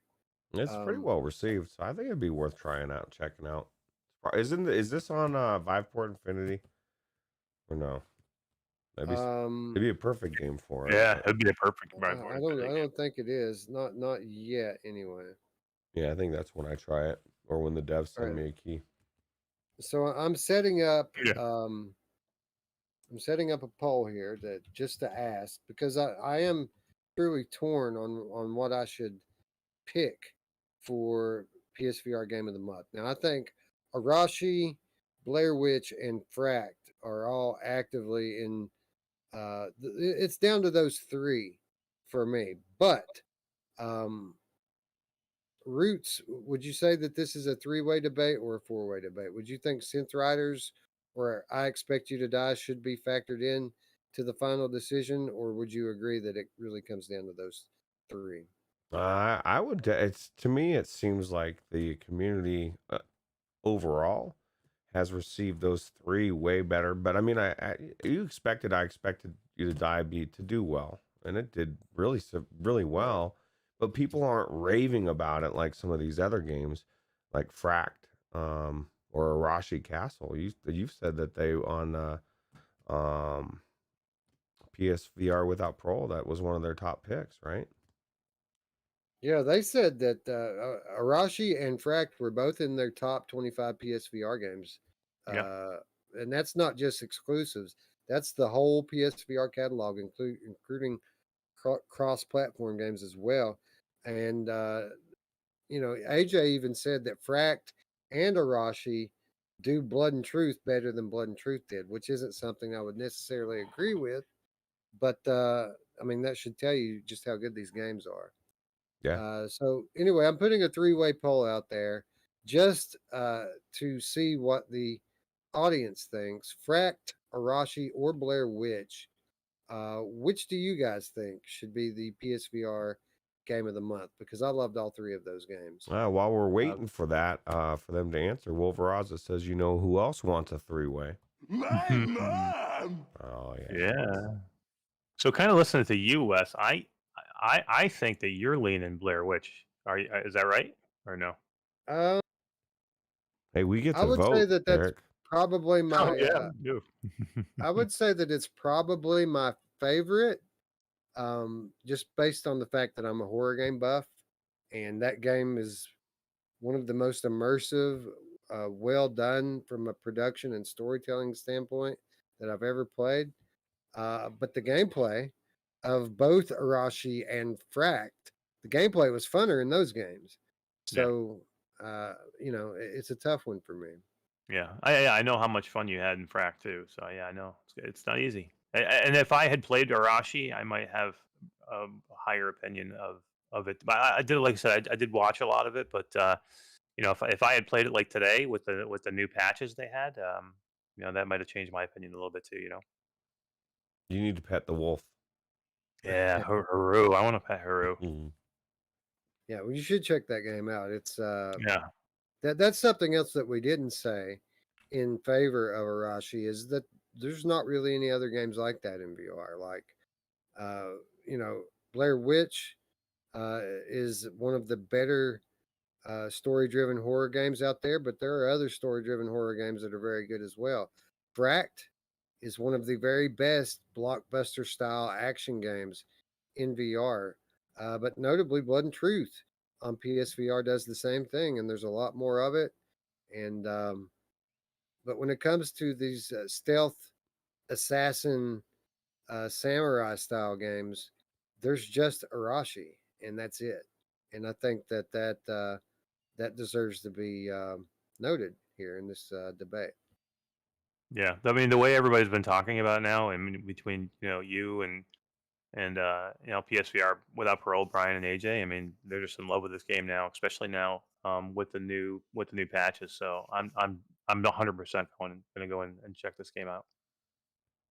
All right. Well, I'm going to go ahead and end the poll, and it looks like 70% of chat says that Fract should be the PSVR game of the month. That despite its short runtime, the fact that it is the best, it has the highest highs of any of these games. That's enough for these people, and I don't know. I Simpletons. think, No, just yeah. kidding. They're I, so smart. They're so smart. Chat is the smartest people out there. well, Yeah. I'm so torn. I'm so torn with it that I think I'm going to ride with chat this time around, and I'm going to go with Fract as well, just because I'm teetering on a tightrope here, and I don't know which way to go. Honorable So mention for Arashi, I'll, or do you think it'd be something that'd be considered for game of the year? I guess. Arashi didn't. It was second place in the poll, or third place rather. Blair Witch outpolled Arashi. Well, first of all, Roots, who gets your vote for game of the month? I would probably say Fracked, but I would definitely go more on from the community's response or from what um, AJ and everybody else is saying. I would lean towards Arashi over Blair Witch for honorable mention, but I've also played it on other platforms. So I mean, I don't know. Like you said, or you made a good point that Arashi is very unique. It's a one of a kind game, and it's very well received. And now with the patch, it's definitely even better, right? Yeah, so we're going to poll the chat again here and see if we should do because I feel like we should do an honorable mention here. I think that all three of these games absolutely are good enough to be in the conversation for Game of the Year at the end of the year. And I'm going to ask the chat which one, or if any, if they think at all, we're going to give them also the option to say neither. You know who wins? PlayStation VR owners win because this was a freaking Absolutely. awesome month of VR games. Well, what about the people that said PlayStation VR was dead a couple months ago? It's dead, bro. It's Sorry, dead. sorry. Everybody sell their headsets because it's dead. No more games coming. All right, so we've got a poll live out there right now. And for those of you who don't know what the significance of the honorable mention is, the reason we do Game of the Month is so at the end of the year, when we do the 2021 show and we have Game of the Year discussion, the Game of the Month winners are the nominees for Game of the Year. But in months like this, where we have so many great titles that get factored in, sometimes we'll want to include more than one game. And if we give a game an honorable mention, that means that it pretty much won as well. It means there's two winners, and we will talk about both of those games when we discuss Game of the Year at the end of the year. So the question now I'm putting to chat: does Arashi or Blair Witch, do either of them deserve to be in that PSVR Game of the Year conversation? So we'll give it just a moment here to see what the chat thinks, and I certainly think so. I think that either one of them could be in that conversation. So hopefully neither doesn't win.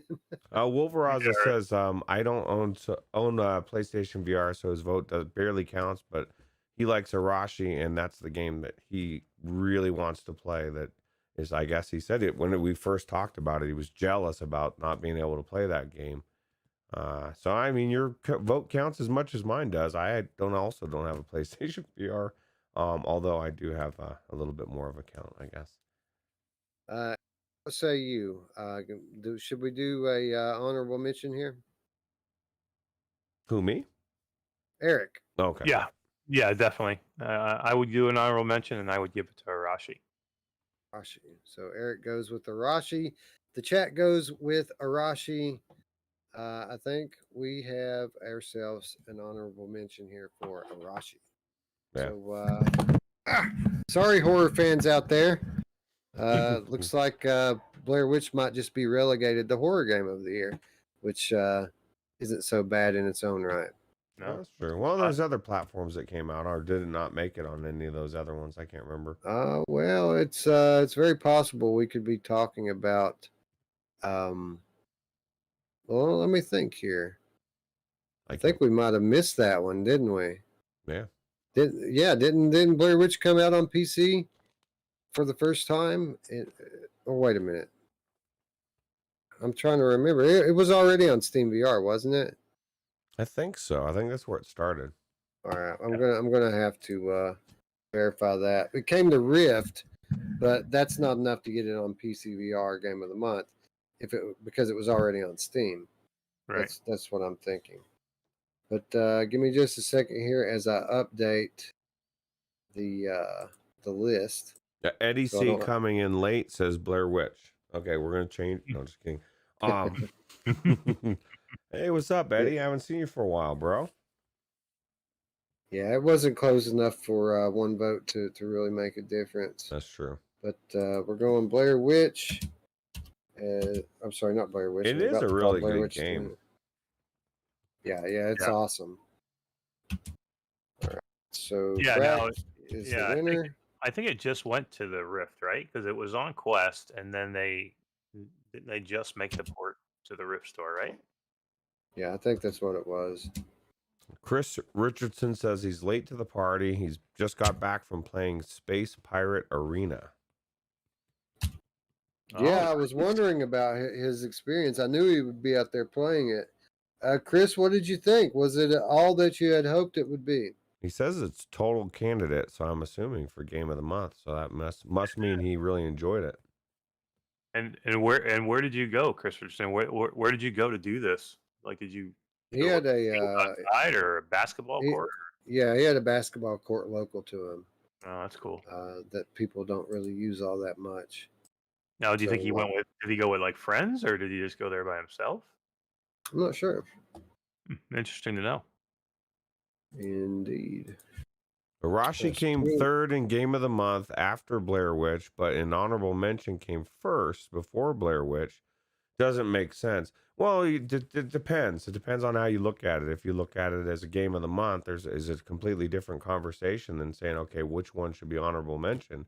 You know, game of the month is that's the best top game, right, of the month. Well, So, it makes sense because all the people that voted for Fracked thought that Arashi was the second best. Right. They didn't get a vote twice in the first poll. So all those people that voted Fracked, when I put it to the second poll without Fracked, they went to Arashi. That's how that works. That's the reason I did the second poll. Yeah. To see what those people thought. Makes sense. Eddie C drops off. He says I came by to drop this off for your Ruuts, $4.20 Canadian dollars. So I salute you. Know who else loves $4.20? My mom! All the time. All right, so you called it, Ruuts. Blair Witch VR edition did not come to PCVR until August 2021. It dropped on Steam and Rift in August. I just missed it on the list. Oh, So wow. Blair Witch staying alive as we move it into the last category here. I completely missed that. Wow. And the last yeah. See, it was out on Quest prior, but that's it, just Quest. Right. Let me see here. Gotta remember to add that in, and Ruuts make note that we're going to return to that. So Chris Richardson says he played it with friends and he played it in the backyard that's lit. Oh, that's cool. Yeah. So there is hope for you, Wes. Now, Chris, did it have to? You had to use a network, or did it use the headset? Some people were thinking, maybe they communicated between each other, or You got to have a router. Or could you use a hotspot? I don't know if you could use a hotspot or not. probably not for VR. I think you can actually. Really? I think you can use it with a hotspot. I think someone said that they tested it. Might have been Chris that tested it on the hotspot. Oh, nice. Because that would make it hard. I mean, if you were, if you need something that's 30 feet by 30 feet, most of the time you're going to find those places they might not have a router somewhere close by. Yeah. True that. All right. Anyway, let's move on to Oculus Quest game of the month. Very different month for Oculus Quest than PSVR. Not that there weren't some solid releases. For example, Stride made its way to Oculus Quest this month. Stride coming to us from Joyway on August 5th for a meager $15. This is one that a lot of people really like. That I've yet to try, that Ruuts is yet to try. Eric, have you played Stride? I have, yeah. I played Stride early on, and I was in the test for the multiplayer that they have that just came out. So I've done both of those. Yeah, it's cool. It's a cool game. Again, no story, so it's a little bit boring. It's okay. Right. So this game, it's always weird when we're talking about putting this game in for like a game of the month conversation because it isn't finished yet, is it? Yeah, far from it. But they are still, to their to their credit, they're still working. I mean, they keep adding stuff to it. They just don't add what we all want, which is a story. Right. Like to me, they could have taken out the the gorilla tag style multiplayer that they had and just concentrated on a story. And I need less time attack and I need more depth and meat to the game.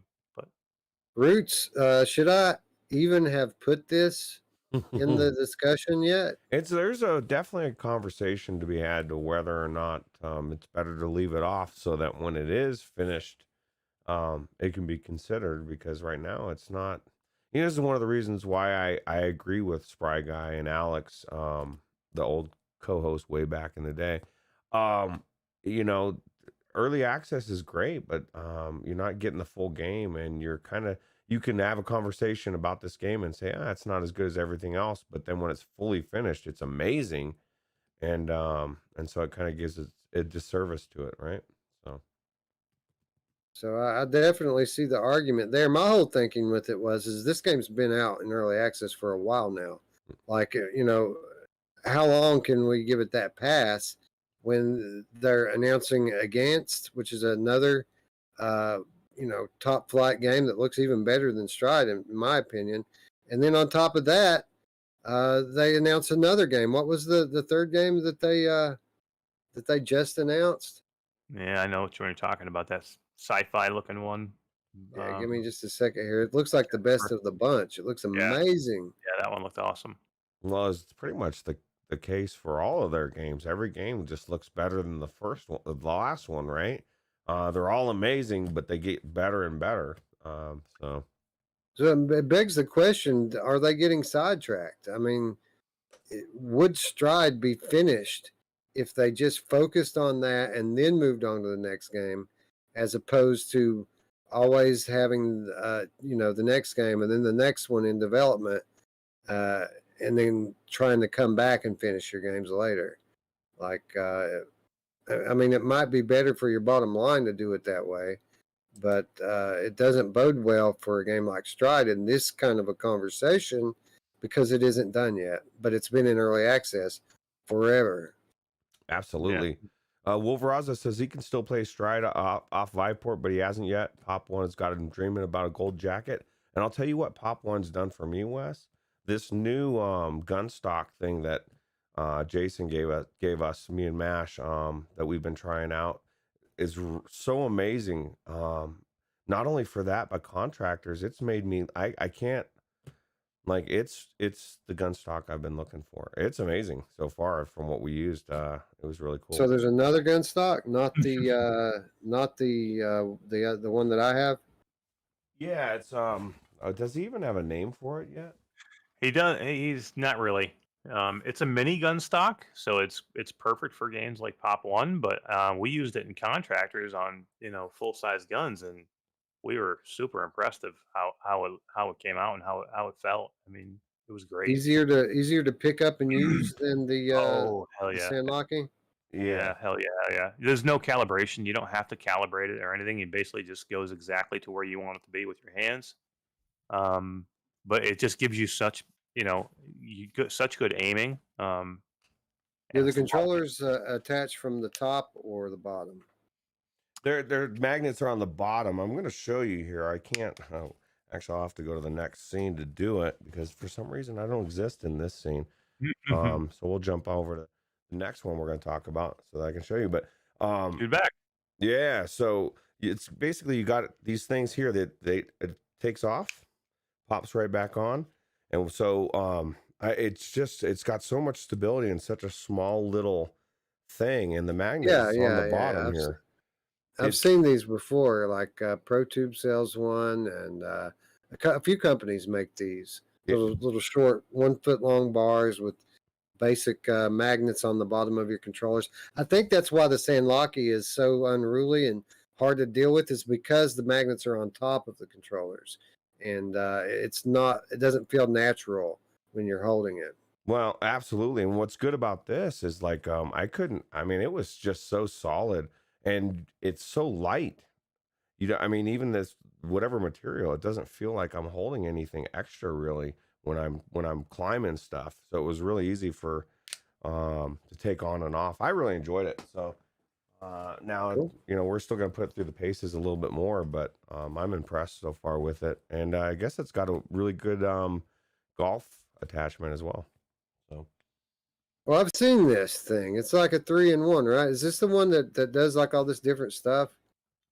Yeah, so you can use it. So you can take one piece of it off, and you can attach it to another piece, and it makes a golf club handle. You can make it into a steering wheel, but it doesn't work real.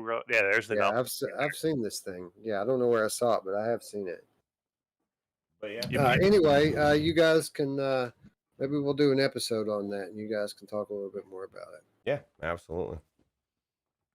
Anyway, as you can see, the next entry into Oculus Quest Game of the Month, This Ninja, coming from Immersion Games on August 5th as well. This one, $20.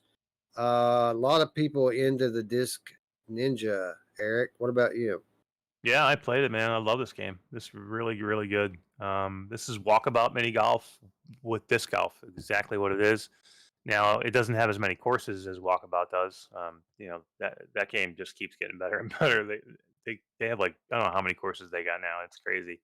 And I think they're just about to drop another one. But yeah, that's the only thing this game needs is more variety in the courses. But the physics are great. The visuals are amazing.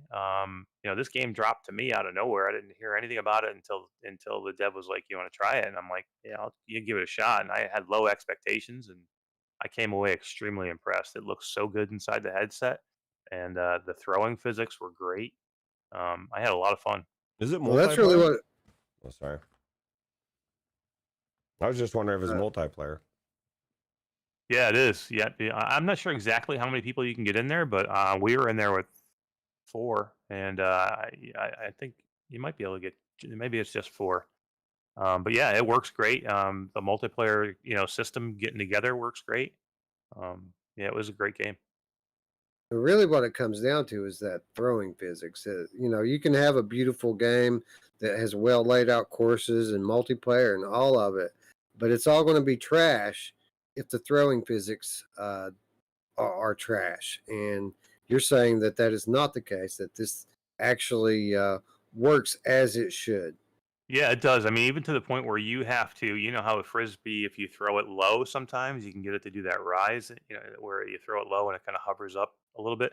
Sometimes you have to do that here to get around obstacles because everything in the game is real physics. So if you hit a tree limb, it's going to drop your frisbee to the ground or a lamp or whatever that's in your way. So, sometimes you have to get down, and squat down and then throw the frisbee, or you have to throw it to where it turns left or turns right. So it's pretty. The physics are really good. Awesome. This is one of the few. Like I'm more interested in playing this than Stride. To be honest, this game looks like it could be a lot of fun. With people, it's a ton of fun. I love frisbee golf, so if it's anything, that would be the biggest thing for me because I played it so much in real life. It would be the physics. As long as the physics is spot on, it's phenomenal because you just want to have really cool courses to try out, right? Yeah, yeah, and you got to throw it. I mean, it's like I remember when I was first tried it out. I'm like, oh, I can just flick my wrist. You can't, man. You got to throw it like you're throwing a real frisbee. So you're gonna need some space. I mean, you don't want to be punching your TV for sure.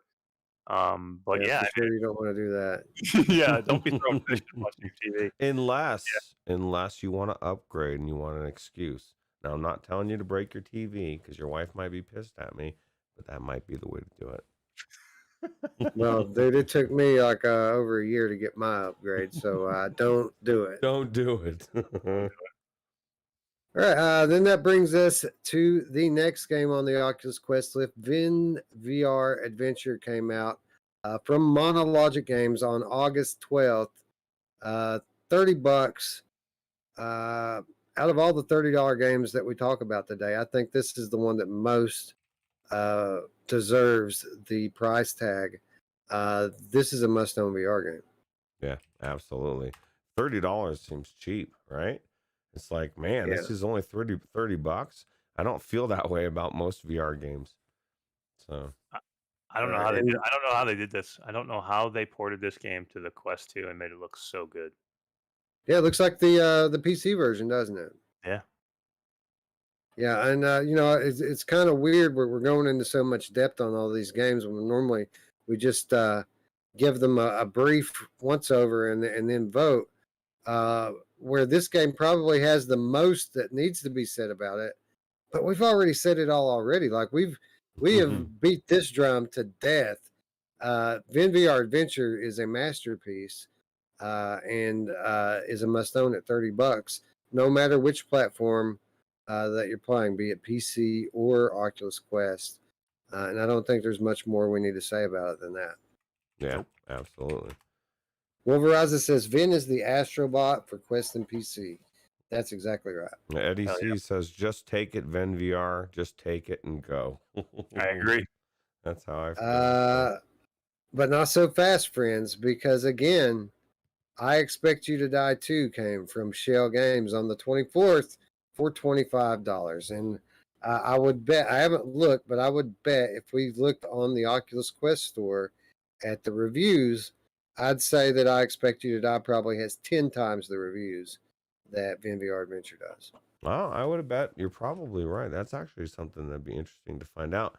But I bet you're right. Very well received. It is a gaming science teacher favorite. I don't know. I actually I'd be interested to know, gaming science teacher, if you're out there in chat or in the comments, did you like the second one better than the first? Because I guarantee she's played both by now. So sure. Ven's got 74 reviews at a 4.4. I don't know what you're looking at. I'm looking, or maybe I'm looking at Rift. Maybe that's what's up. Rift sucks, man. Nobody does any reviews on there, man. Oh, maybe I am. Hang on, I'll let you know. Because no, I'm looking at the Quest too. I'm on the website here, the Oculus Quest web page. I click on Vin, and it tells me 146 ratings, and looks like it's a 4.2 overall. That's strange.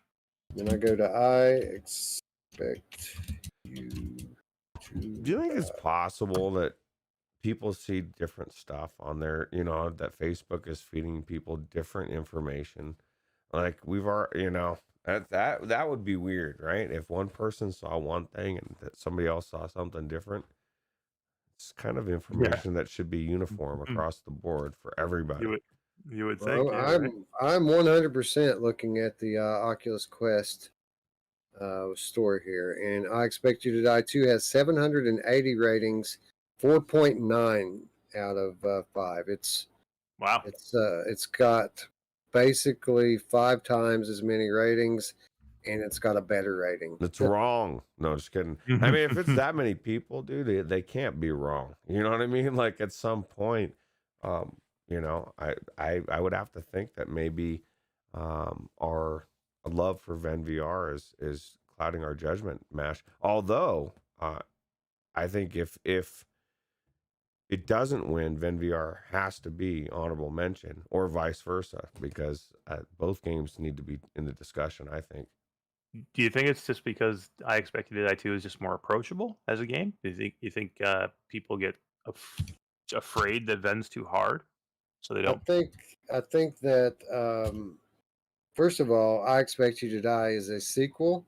True. And it's one of the OG most beloved VR games in existence. People loved I Expect You to Die 2 and were ready to give it 5 stars before they even played it. Whereas Vin VR Adventure, it's just trying to get its name out there. Most people don't know about it, and it is a hard game. I Expect You to Die 2 was much easier as a puzzle game than Vin VR is as a platformer. True. So I'm sure that factors in. And again, it's not like a 4.2 rating is garbage. Exactly garbage, right? It's a pretty solid rating in its own right. And Wolveraza's got a good point, and this is the first thing that I thought of. It says Ven could use some advertising. Do they have a commercial? And I mean, I Expect You to Die. I guarantee I've seen that commercial a lot, and I don't, you know what I mean? So they clearly have done more advertising, and well, I could say specifically that Vin VR does have a commercial because we're in it. Oh, that's true. Yeah, right. Yeah, we're the best commercial, dude. Yeah, it's got the best commercial ever, except for the Swarm. The Swarm video was even better because it actually had a video of us instead of just a quote. That was pretty cool. So people in the chat saying my vote goes for this, my vote goes for that. You don't have to, bro. Just vote. The poll's up there, bro. The poll vote. is up. Wes just kicked it up a notch this week. We now look, have live polls. Do you know who loves it when the poll's up? My mom. Oh yeah, I was just thinking that. She's so bad. Delirium says not. Yeah, go ahead. Says I'm not sure why I haven't tried Vin. Now I'm not sure why you haven't either, dude. That's an awesome game. If you liked Astrobot, you're gonna like Vin. It plays pretty much exactly the same. And it's on Viveport Infinity, right? Drew, you got Viveport Infinity? Yeah. Yeah, that's a good question, Drew. Probably does. I think he probably has access to it. Like, how many games do we have access to that we haven't played? Yeah, true. Like, that's very true. Like Stride's a very good example of that. Yeah. All right, so it's close, but I think that the poll has agreed with us and confirmed what we were going to do in the first place. In VR, edging out. I Expect You to Die too, 54 to 46. So why do you say, Ruuts, that we keep the polls open for 3 more days, and you guys come back in the morning and we'll see what it says. No, I'm just kidding. It is 2021. This is how elections are done these days. That's true. Yeah, you might as well not even do it now. Yeah. I'll tell you what, it's very close, right? Yep, super close. But it's just the blue states in right now. Just wait. Anyway, Vin VR, I think it's unanimous. Game of the month, and I don't even think we need to do a runner up here. Am I right? Yeah. It's pretty much hands down unanimous. Vin. That was a close vote, though. 53 to 46. That was close. Closer than Yeah. I thought it would be. I mean, I love Expect You to Die, too. I thought it was a great game. I mean, I went back and finished the whole thing. But Ven is just a... Okay, so here's the question. Ven's a masterpiece. I don't know how that... It's amazing. Really, this is what it comes down to. Do you think that I Expect You to Die 2 should be in the conversation for Oculus Quest Game of the Year? That's really the whole question. If you do, then it should be a runner-up. And if you don't, then we should move on. Ruuts, what do you say? Well, what else? Well, I mean, what other games is it going up against? That's the question. Well, Vin VR Adventure for one. Yeah, which is just lost to. Swarm. Yeah, they're Crashland. Yeah, which I don't even know if Crashland even placed that month because I hadn't played it yet, and most people hadn't played it yet. I think we might have skipped it. I don't even think it was in the discussion. I don't think we knew it existed. Yeah, I think we did talk about it. I don't think it was on the list at the end of it though. Yeah, but I don't know. It's definitely. What do you say, Eric? Runner up or no? I say Ven's got this one hands down. No runner up. Yeah, I think so too. All right, so that wraps up Oculus Quest and brings us to PC VR. And little did we know when we did our episode last week that we would be here 1 week later, and VR Rescue of Girls by VR Retro Remaster on Steam VR for $3 would have already ascended to the heights of the PCVR Game of the Month discussion. But I mean, Ruuts, you put on the hard hat to access the room, and you must find girls in room before the scary lady glides over to you, and then you have to restart the game. Yeah, you don't want to do that. Well, I'll tell you what. Once I saw that you added this to the list, I took the other ones off the list because there's not even a reason to talk about any of the other games that came out this year or this month, right? This has got it hands down. Yeah, good night, everybody. Yeah, exactly. Talk about leaving a bad taste in everybody's mouth, right? Yeah, I should have put VR Rescue of Girls last, right? So we didn't give away the winner right off the top. Yeah, Yeah, right. absolutely. It's the best game you got to wear a helmet in, right? Well, it's the best value, $3. It's a Hell good yeah. deal. Yeah, for sure. No, but anyway, like I had it totally blanked on Blair Witch as a PCVR title, so I felt like we needed an extra one to round out the discussion. And obviously, VR Rescue of Girls and that quality gameplay that it exhibits deserves to be in the conversation anyway. Yeah, So absolutely. So do we swap Blair Witch into that slot then for that would have been the girls thing then? I mean, it did come well, out this month, right? yeah. Well, we could talk about it now, or we could talk about it at the end. Well, yeah. It looks like you're on it, so let's go ahead and everything I said about this game on PlayStation VR holds true. Only it looks even better on PC. Like we talked about it being immersive and having, Hollywood level production. That doesn't come through uh, nearly as much on any other platform than it does on the PC release. Like being in these woods is so immersive on the PC that I could just chill out and hang out if it weren't for the dog constantly barking, making me go on. Like these woods were so realistic and so immersive that I just wanted to stop at that campsite and chill out for a while. Yeah. Stupid dog won't shut up though, right? Mm. Yeah. Did you check it out on PC Roots? I believe I did. I think I played it on both. I believe what I played most was through PC. So, if I'm not mistaken. Yeah, it's a beautiful game. What about you, Eric? Did you check it out on PC? No, the only time I saw it on PC was I watched your gameplay footage of it because I just played it on the Quest. So it's definitely something that I need to do though, because I thought it looked great in the Quest, but I can imagine it must look amazing. Yeah, On the- it was good for a Quest game, but I mean the PC, you could there was between like 9 months in between releases or something like that, and you could see the work that's went into it. Like it really it it shows why it's a $30 game, right? Like yeah, this is the type of work that you want to pay for. So, yeah, it's good to see them do that too. They could have taken the cheap way out and just did a port to the PC, but they took their time and they did it right. yeah, well, they took that, they took a lot of criticism for what they did with Layers of Fear on PlayStation, and I don't think they wanted to have any more of that, right? So, Yeah. So a great PCVR release this month. Blair Witch from Bloober Team, an amazing VR horror game. So then we move on to Stones of Harleth. This coming from Garage Collective, the same developer that brought us the game we talked about earlier, Shock Troops, as well as Theta Legion VR earlier on Oculus Go and Oculus Rift.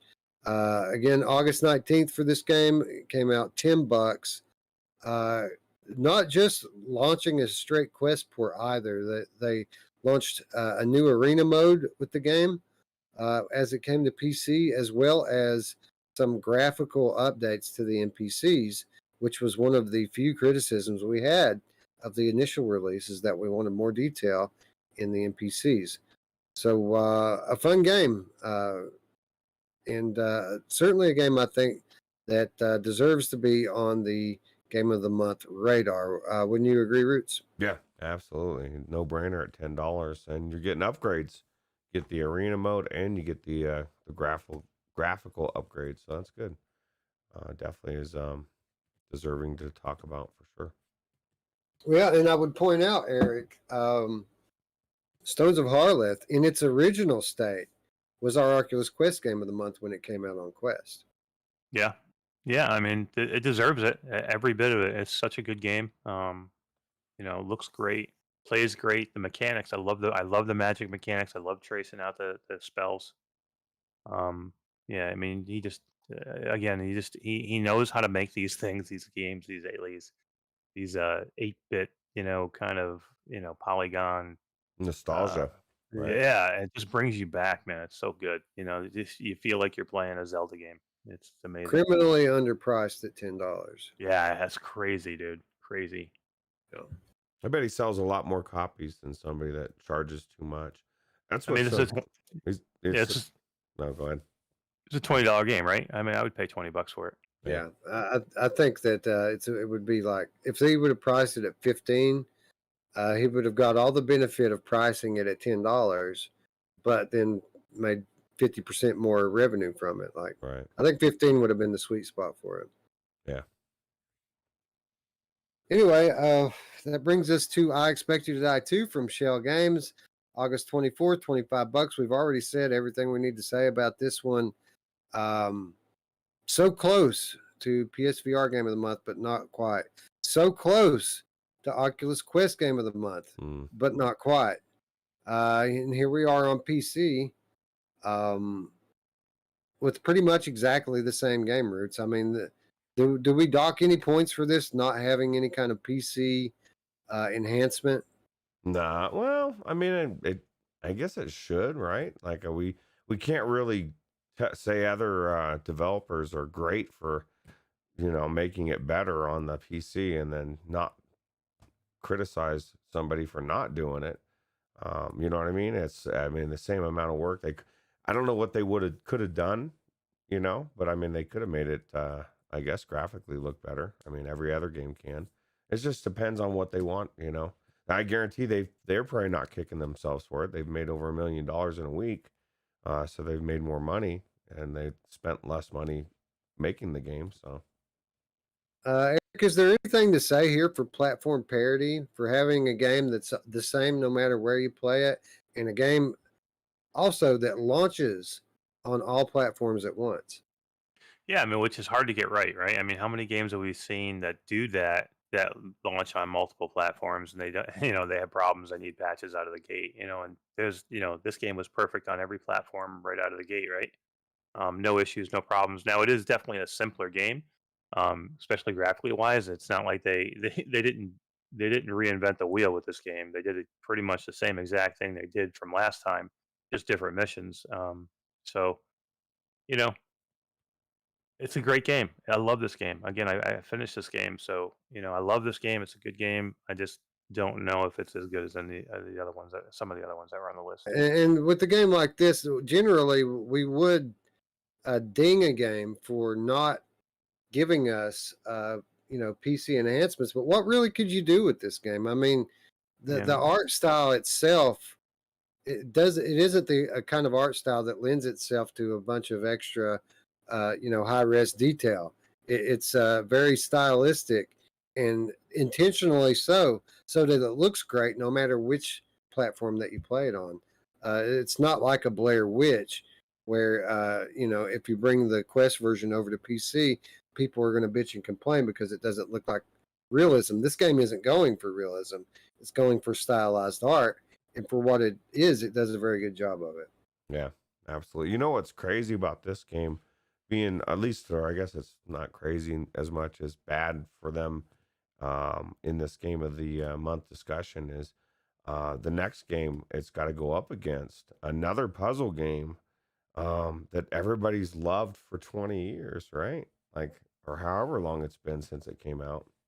It's such unfortunate timing for I Expect You to Die too, because the very thing that we just said that they don't need to do is exactly what Myst did, and it was very much needed. Like Myst also was a puzzle game for Oculus Quest that got brought over to PCVR. The one big difference being that it got a big time graphical overhaul for PCVR, and it makes a difference, right? Where it wouldn't have made much of a difference for I Expect You to Die 2. I mean, it was a pretty stark difference in Myst, wasn't it, Ruuts? Yeah, the lighting alone was just phenomenal on this PCVR. It's like we said, we give Scion credit as far as like he was waiting for the PCVR version. Not that he was going to run out and get the Quest, but I guess if any game was going to get him to do that, this would have been it.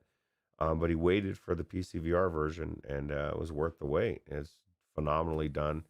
and you can tell, Cyan Games obviously wanted to take their baby and put it into VR in the right form, as make it as look as good as they could, and we benefit. So Eric, really now's where the discussion really comes into play about accessibility and about retro nostalgia versus the merit of the game itself. A lot of what makes Myst so popular is that nostalgia that people have when it comes to playing a game that they've loved for decades at this point, and to being able to experience it from the inside. Um, I mean, it's a priceless experience for those people. But the question is, how many of the people that are playing PCVR does this fit? When we look at games like I Expect You to Die 2 or even Blair Witch, uh, does Myst, from a pure merit standpoint, deserve to be in the conversation with those games? Oh yeah, I mean, Myst is. I mean, it's a gorgeous game. This is one of the best looking games you'll find on the PC, and it's a classic. You know what I mean? It's to be able to take the world that so many people love and played on a basic flat screen years ago, and then be able to put people inside of it and have it look as good as it does. I mean, this was probably a system seller for some people, right? I mean, how many people bought a system because they wanted to play this game, or holding out and decided, yeah, I'm going to buy VR now because I need to get into Myst because I grew up with it and I loved it, and now I can be inside that world. So, this is different. You know what I mean?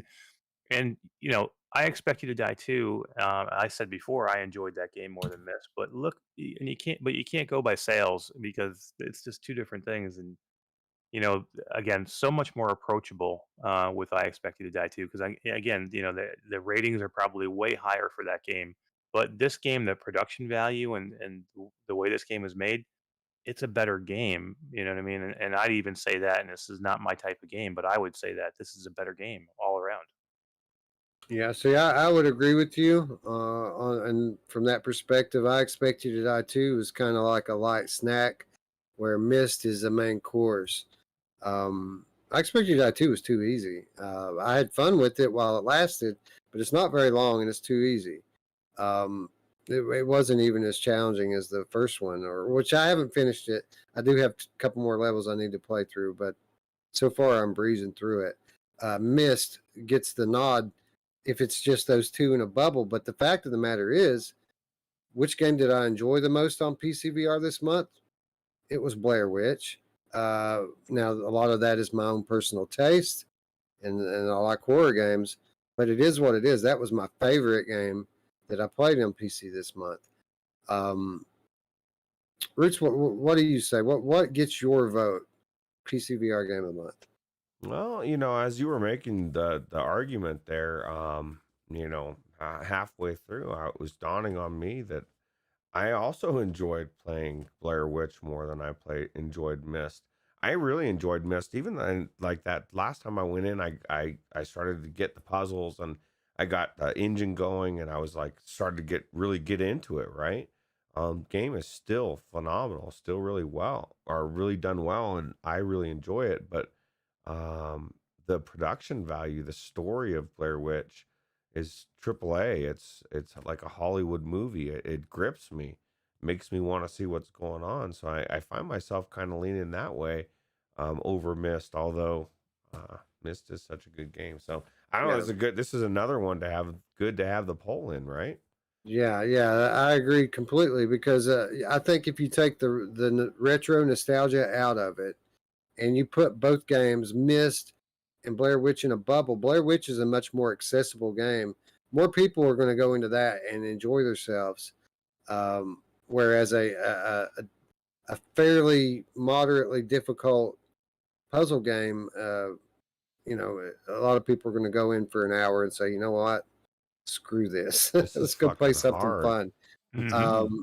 But with that said, there's a lot of people out there that love Myst, and it's a killer of video games, not just VR, but video games. Period. It's one of it's kind of royalty at this point.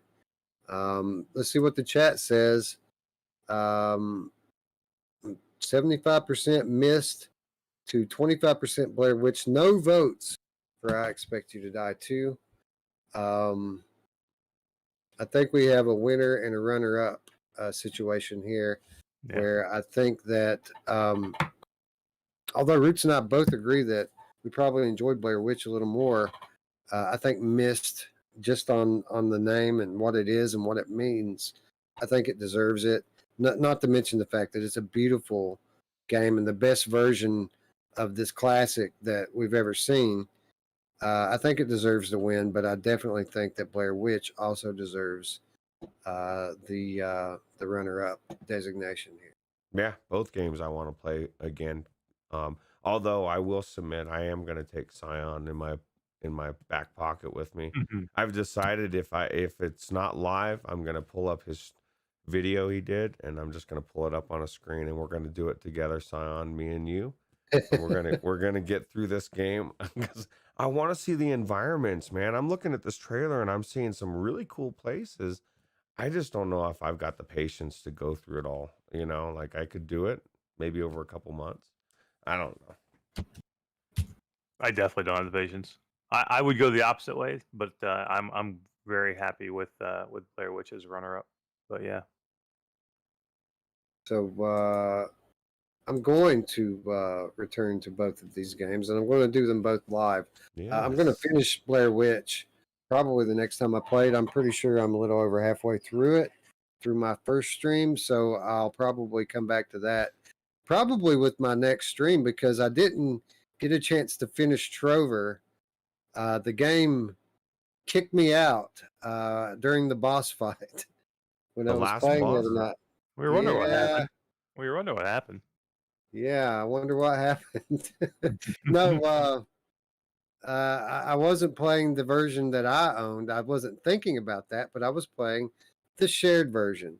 And right around the time I made it to the boss fight, someone decided to play Contractors for about 10 and kicked me out. And so I have to go redo the boss fight now. Oh, bummer. We were testing out the gun stock. You know, that was one of the things too, is like, you know, everyone's always I've never had the gun stock work well in Contractors, but it worked great.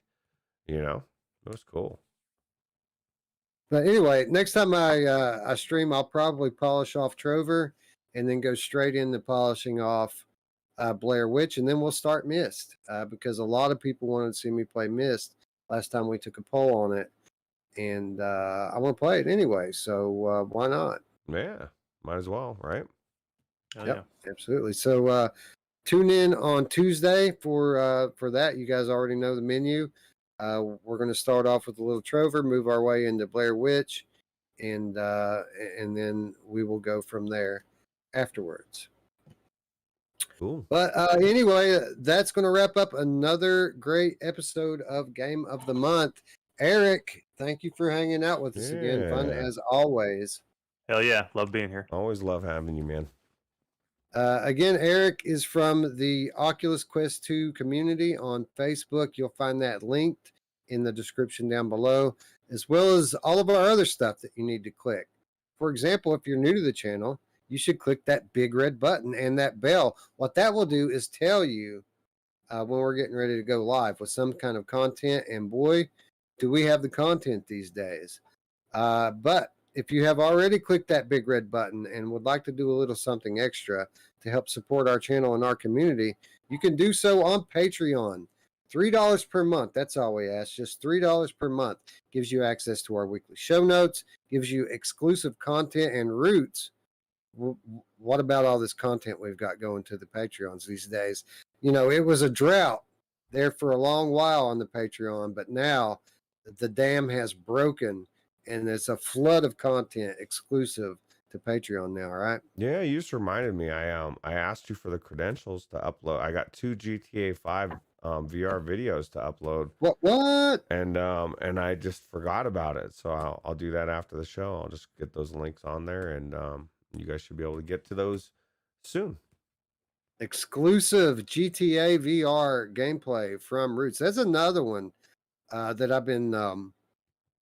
I think I'm going to get into real soon. I've been watching a lot of GTA videos on YouTube again about these role play servers.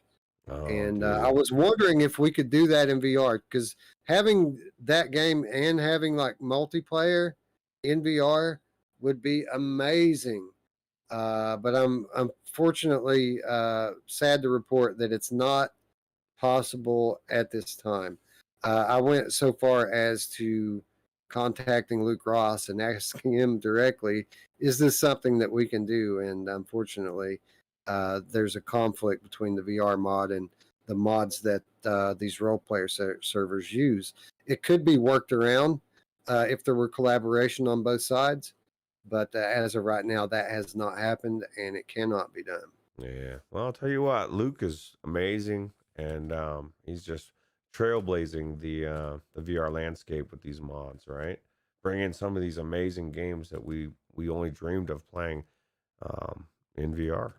So hats off. But to him. anyway, I want to experience that open world in VR. So I think I'm going to give Dirt Rally another run or two with the wheel and then delete it and re-download GTA 5 again and start on that one. I think you're gonna love it. It's phenomenal. Even just going around town and running people over is. I can't. I can't stop. I can't stop myself from hitting motorcyclists. If they're in my way, they're gonna die. It's just the way it is. Yeah, And you can Eric, use your wheel and pedal with that too. Yeah. That's exactly what I was going to say. We can use our wheel with GTA. Yeah, I'm gonna do it too. I actually have it. I picked it up, and I'm gonna get in there myself as well, because I actually I'm haven't curious. I haven't tried it yet either. I'm curious because our wheels have a controller built into it. It has the PlayStation controller built into the wheel. Huh. So I'm wondering if I can use that. Like, does this game have full motion controls? Like you have hand presence and stuff in it? No, it's gonna be you're gonna be playing just like you would with a controller. So it's a gamepad, right? So we could just use the wheel for all of it then, and use the controller part when we're not driving, and then use the wheel part when we are. That would be cool. Yeah. I think you'll I'm love sure it. it works I think you're gonna love it, man. The only thing that I think you would love more than GTA 5 would probably be Red Dead 2 when you get into that one, because it's phenomenal. It's like for me, it's like I've time traveled to the old West. So that's cool. Well, I love that. Anyway, last but not least, friends, you will find amongst all of the many links in the description an invitation. And the invitation is to join the Virtual Strangers Discord, which is the humble abode that we all call home. Those in the chat, those on the screen talking to you right now, we all hang out there and talk VR. We talk live. We hook up for multiplayer sessions and more. And we humbly invite you to join the family as well. Again, Virtual Strangers Discord, it's home for the hardcore VR gaming enthusiast. Yeah, come home. We miss you. Oh. And with that said, friends, I would like to thank you all once again for watching. And for Ruuts and Eric, I'm Wes. We'll see you soon. Sunday? Probably Sunday. No, Saturday. See you in a couple days. All right. Bye now. Take it easy. See you later.